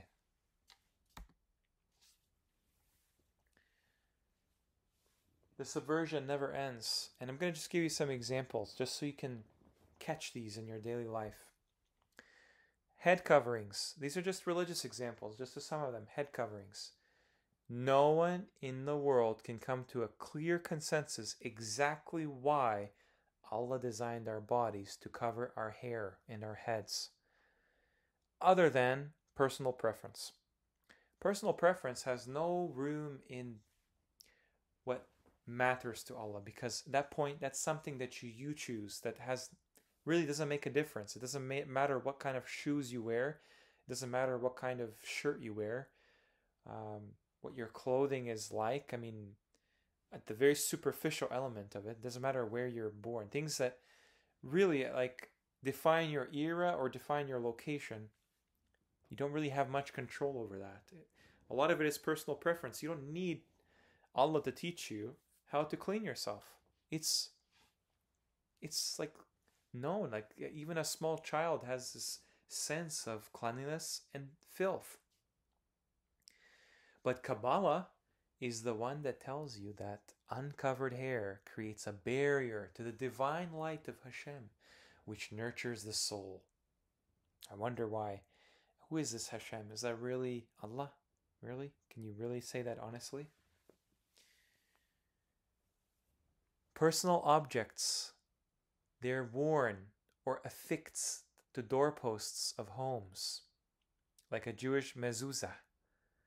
Or they're kept in possession for protection, like amulets. Like khamsas, the eye in the center of 5 fingers, or the blue eyes all across Turkey and most of the world. Like everyone has this amulets for protection. The cross in Christianity is an amulet for protection. This has nothing to do with what it means to be a human believer. Kabbalah says that Carrying amulets with God's holy names on a person's body is that by doing so, that person marks himself as part of God's territory, outside the domain of any dark forces. That's what you have to imagine, that there's no rational way you can come up to that conclusion, and there's nothing from the revelation that suggests that, which means it's poetry and it's a lie designed to make humans think that they are these jinns. So they miss the whole point of this life. Emphasis on incantation. Incantation. This is basically what magic is. Spells. Enchantments. Chanting things. Singing is part of it as well. Everything here is neutral. Imagine, a head covering can be something you prefer to wear. You may prefer to have something in your culture or whatever that, you just like. It's like something that's part of your well-being. No problem. The problem is when it's ascribed to Allah. And there's nothing to suggest that to be the case. There's no need. The need should be for you, not for Allah. He's free of these things. He doesn't need you to do any of these things. Pray in whatever way makes you close to Him, makes you enter that heart space. Kabbalah says that incantations are considered tools to access and influence the spiritual realms and repair cosmic imbalances with the idea of tikkun olam and draw down divine blessings. When you recite the Qur'an, why do you do that?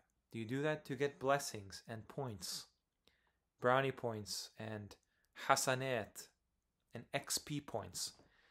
No, it's not simply there for you to sound pretty. It's there for you to think and wonder why. Of course, Arabic is something that connects you, makes you remember the more immersed you are in the Quranic Arabic. However, you have to believe in it. A huge, huge portion of the world recites things all the time, and they never know what they mean, and they do all of these practices that go against what they're reciting. Recitation is very important for jinns. Why? Because the jinns don't need to read. The jinns are oral teachers. The jinns remember everything. Shaitan is the thing that causes you to forget. And it's interesting that the jinns have access. They can memorize things. They are like akin to what malaika are of the hafidhin.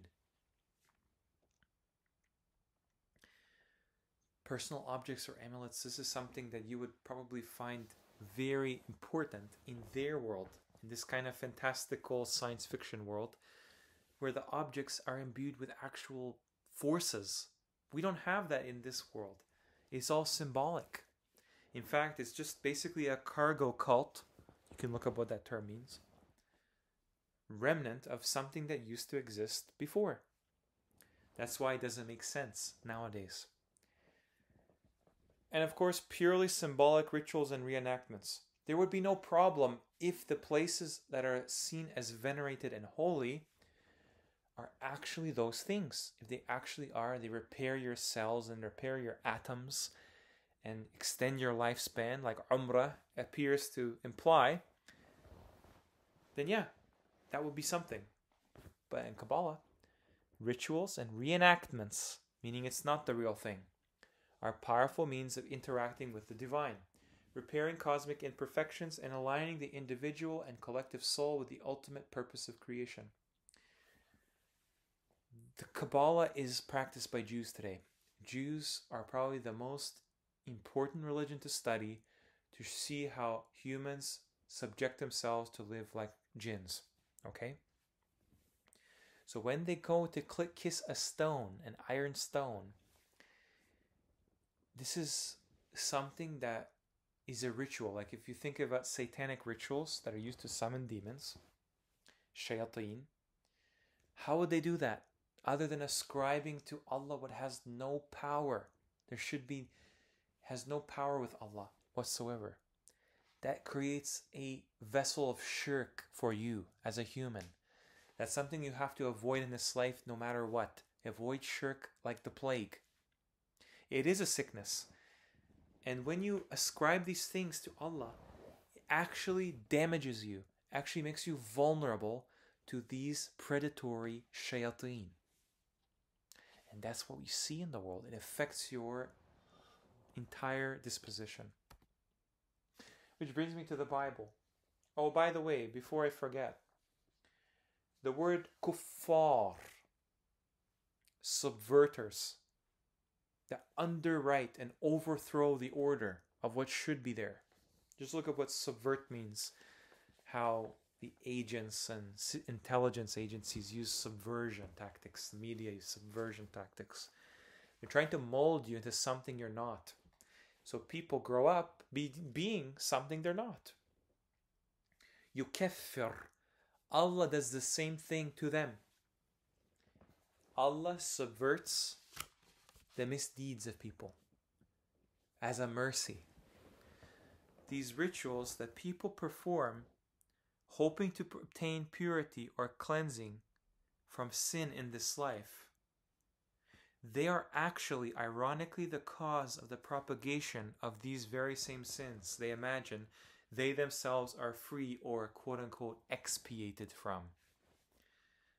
They are kuffar, subverters. Allah subverts these misdeeds that they are connected to. In a similar way that they plan and Allah plans, and His plan supplants them. That makes them His instruments. And they're not aware. They just foolishly plan against Allah. They foolishly commit these acts of shirk and kufr when they are being written out and supplanted by Allah Himself, resulting in their downfall. Something to keep in mind. The Bible, the Bible, the Babel. Something I should say before I get into this is I really, really find it hard to believe. I cannot wrap my mind around. I don't understand how anyone can be Qur'an alone, quote unquote, or take the Qur'an as any guidance whatsoever, and yet still give credence to the Bible as any source of guidance, as any type of Qur'anic knowledge.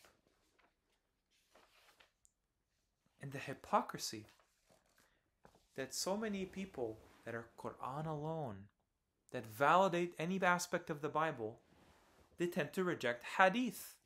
That's exactly what the Bible is. Hadith. Heard it from so-and-so, heard it from so-and-so. Reports. That's all it is. It's not even in first person whatsoever. It's not even from Allah's perspective at all. It has a different God in there. And the normative Islamic schools that propagate hadith, they also validate aspects of the Bible. The Sunnis and the Shias, they actually believe the Torah, what they call the Torah, the Tawrat and Injil are in the Bible. It just, the same concepts don't apply. These are hypocritic acts of hypocrisy. Why is the Bible Shaitan's masterpiece? For one, it resembles the Qur'an.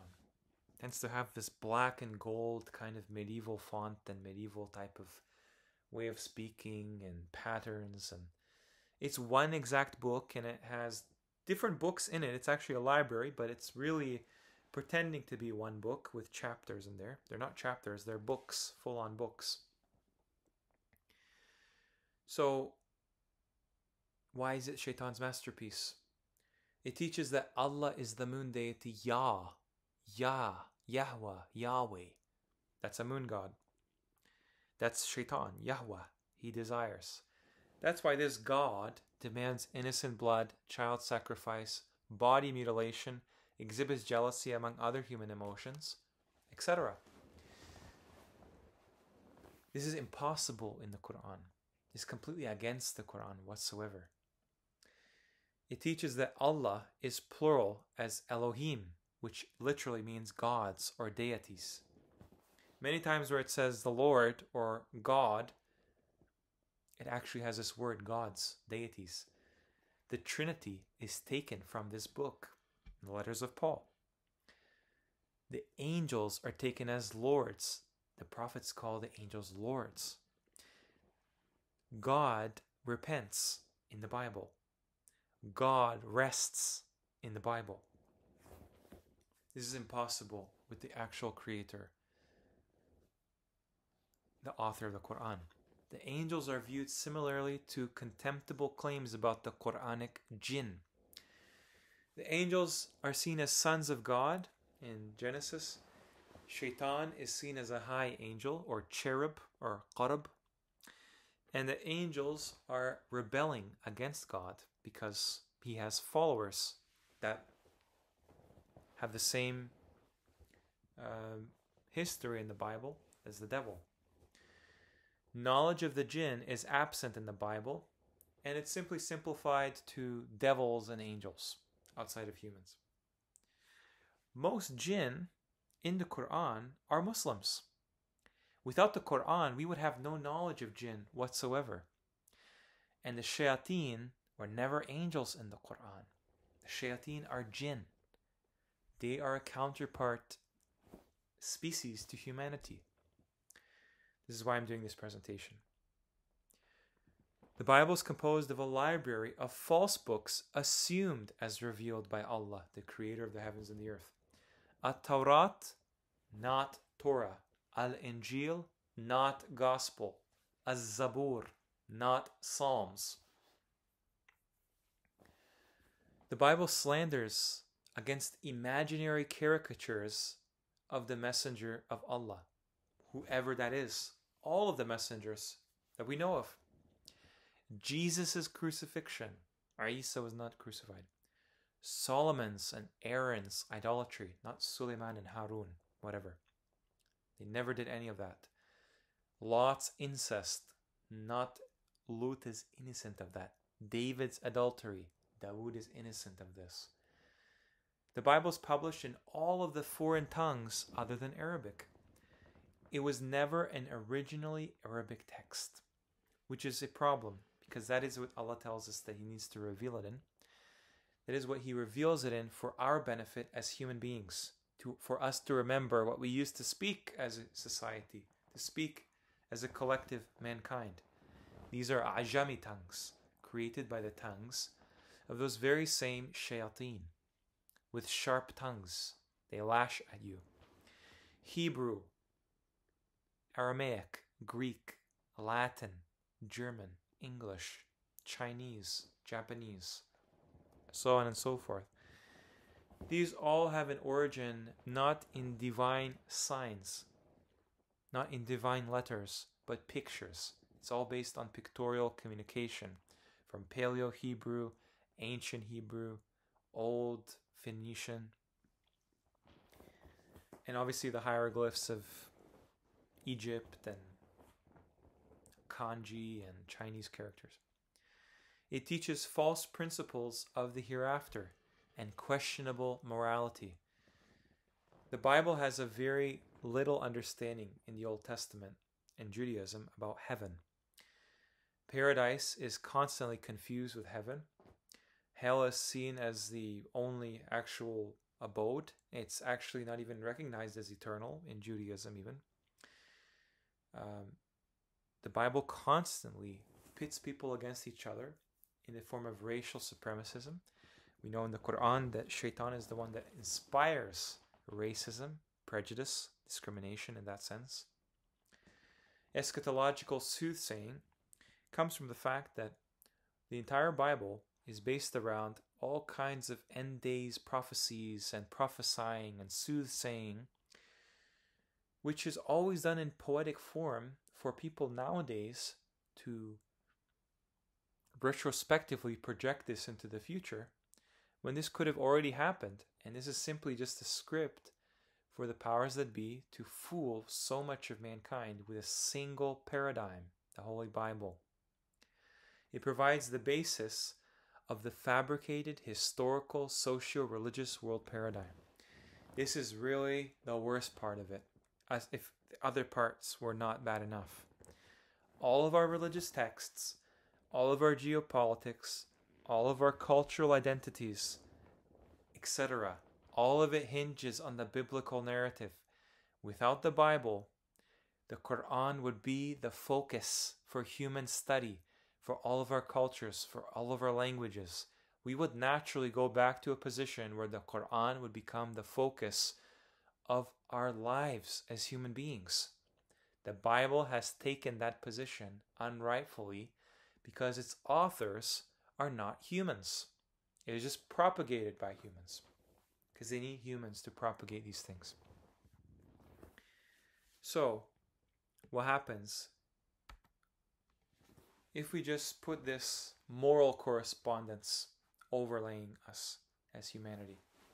We see these terms thrown around a lot when it comes to our religions, when it comes to our geopolitics. And you have to wonder the colors that are selected, the symbols that are selected. I mentioned before how,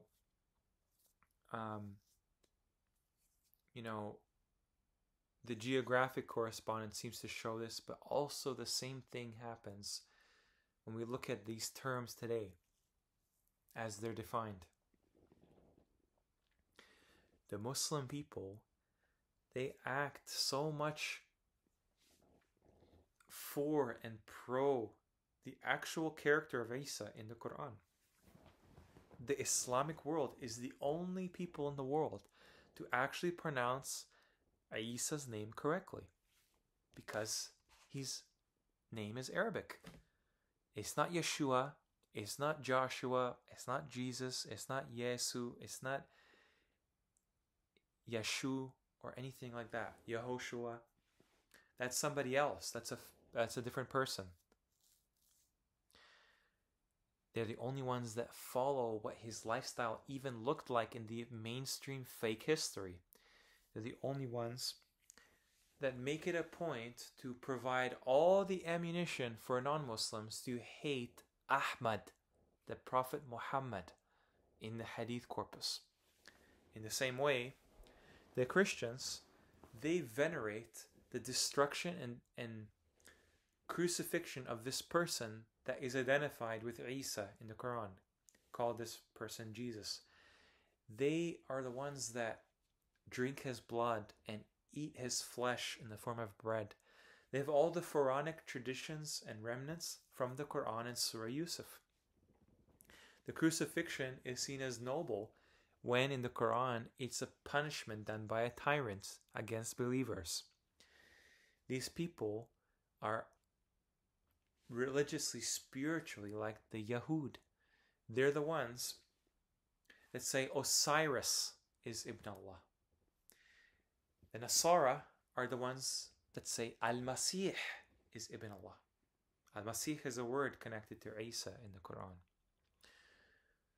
There are positive things from both of these religious massive.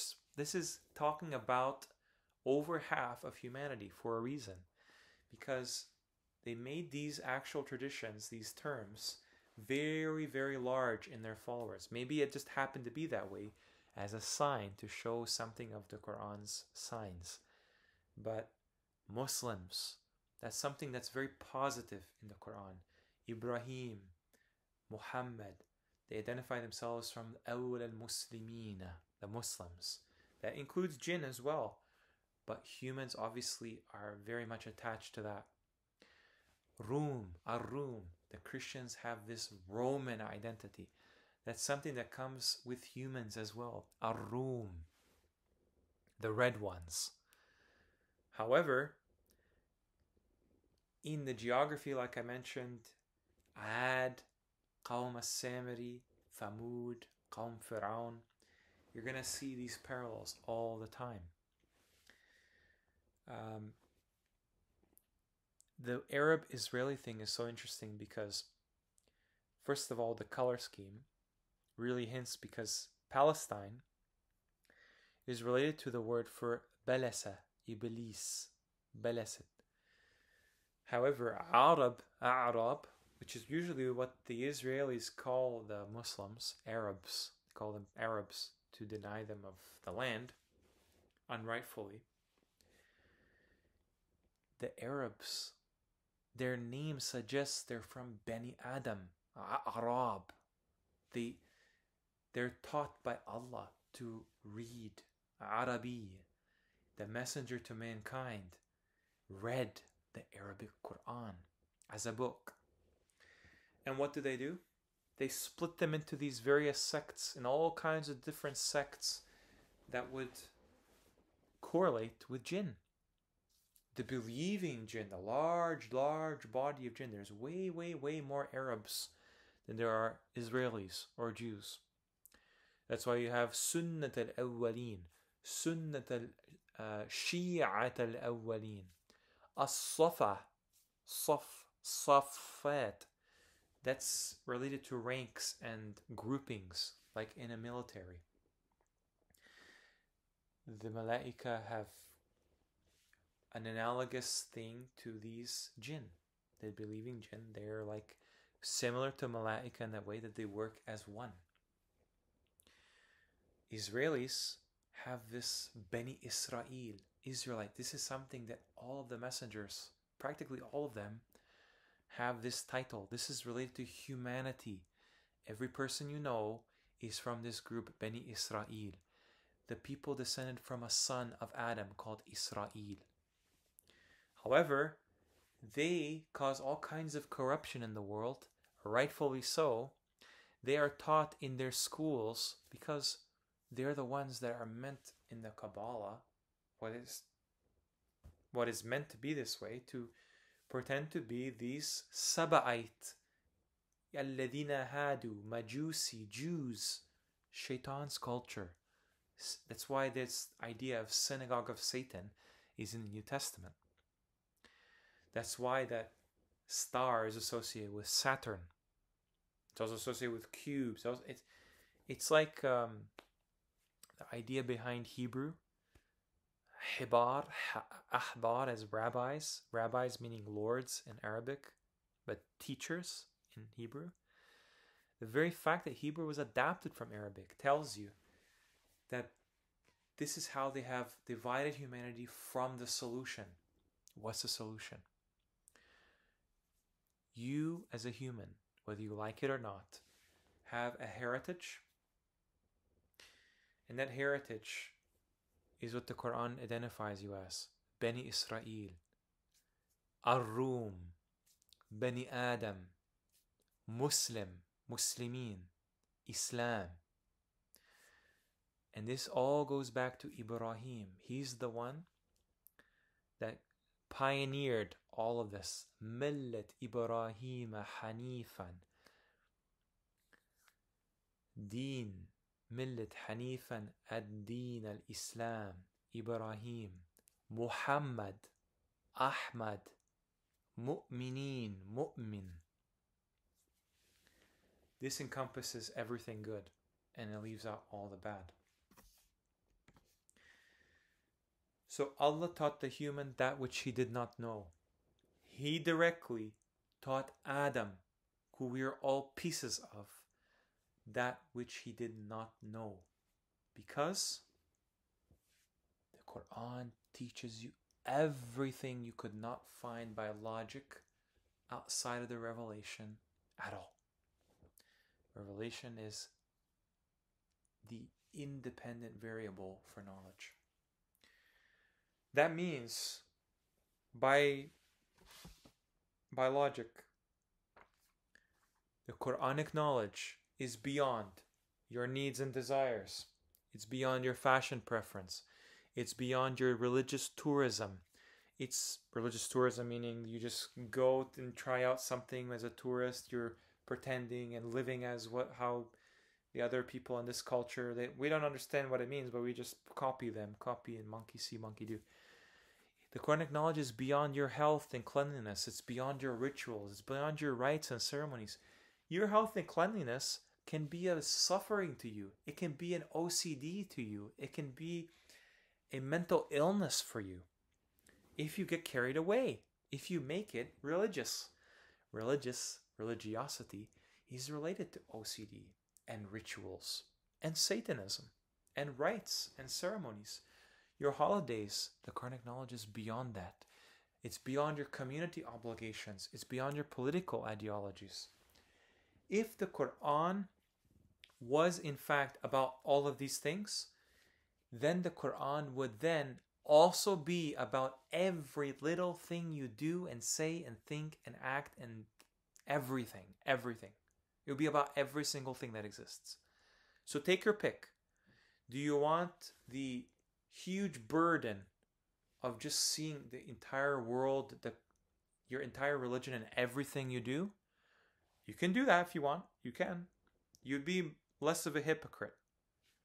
Or you can just see this world as an imperfect reflection of what the Qur'an describes from the unseen. Then it makes perfect sense. All of this is an indication of what the Qur'an is bringing from our past and to our future. Here are the effects of dehumanizing yourself. All of them are mental illnesses. This is what in Arabic is called diseases of your nafs, diseases of your qareen, of your soul, because that's what incites you, whispers to you to dehumanize yourself, degrade yourself, think of yourself as less.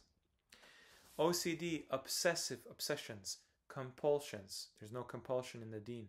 Disorder, against the order of Allah. Obsessing over perceived sins, fear of committing blasphemy, obsessing over rituals and purity. This is something your mind cannot even process if you wanted to. If you wanted to do that, you could not even process that. So think of it as OCD. OCD is overrepresented in religious people. Psychosis, hearing voices and perceiving them as God. God is talking to me. I am talking to God. My reflection is God. God is yourself. God is the universe. I'm connecting to the universe. Belief in being a prophet or chosen by God. I am a messenger. You're hindering a messenger. I am sent to you. I am warning. I'm giving the message. I am a prophet. I am a this. This is psychosis. This is your nafs taking control of you. Depression, anxiety is related to guilt or shame and fear of not adhering to religious norms. Why? Because something that's depressed makes you lower. Something that's angst, anxiety, creates fear in you. Allah says they will neither fear nor will they grieve. The extremes of negative emotions are not present in the end for those who believe. It's removed from them. Allah tells His people, do not fear. The Quran is a standardized message. This is why none of this applies, because all of this is unique to whatever person you come across, their preferences, their living situation, their gender, their ethnicity, their language, their culture, whatever they're given, whatever they're born, any diseases, difficulties, any debilitations, any poverty or wealth that they experience. The Quran, at the end of the day, is a standardized message, a standardized test. The creator of the cosmos transmitted a revelation tailored to humanity as well as jinn kind, indicating a truly universal transmission. This necessitates a standard only the Lord of the worlds could send down, given that only a standardized message could be indicative of a fair test.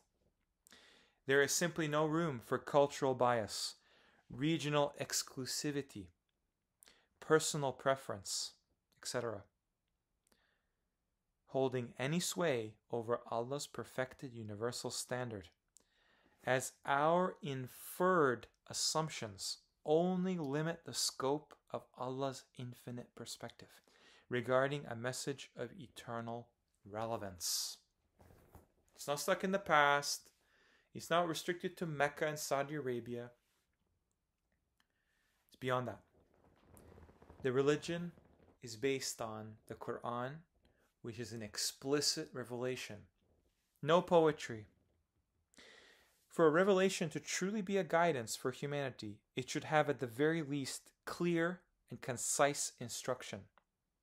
Maintaining allegorical interpretations cannot suffice, as they introduce subjectivity where there can only be objective truth. This objective, literal approach to the Qur'an yields an incompatible world, as our world observably does not reflect the Qur'an's definitive description of reality as such. Poeticized conceptions of the Qur'an are merely highlighting gaps in our understanding and reluctance to embrace the Qur'an's words as the Creator's verbatim speech, requiring of paraphrasing, elaboration, substitution, or anything more or anything less of what he precisely related would be assuming one could come with a better articulation than Allah. The solution for you, brothers and sisters, right now is to embrace your humanity with all its flaws, with all its benefits, the whole thing.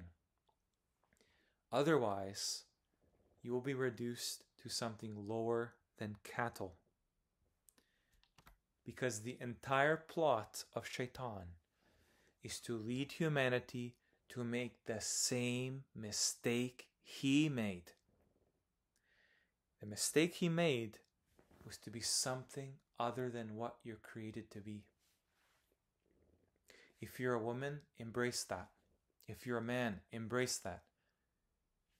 The culture of today is molding you against what Allah designed you as. Why should you feel discrimination? Why should you feel jealousy? Why should you feel envy or selfishness or selflessness? Why can it not be within balance when you can see that everyone has something to bring to the table? Shaitan is the dividing one, the divisive one. And if you get this from his entire plot, he's drowning. He's drowning like Fir'aun. And a drowning person brings everyone down with them, innately. So don't be one of those who drowns. Be one of those who is with Noah, who sails to salvation, the ones that ascend the straight path, the ones that fulfill exactly what the deen is. The deen is the fitrah, the deen al-qayyimah. You are innately who you are always meant to be.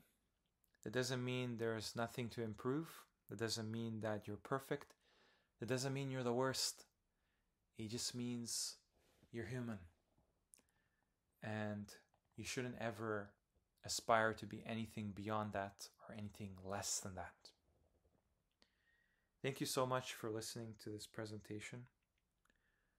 I hope that this benefits and inspires you to become the best version of yourself. The Quran is the only book that actually gives humanity all of its blessings, all of its power, to really experience all that life has to offer. Assalamu alaikum wa rahmatullahi wa barakatuh. Peace.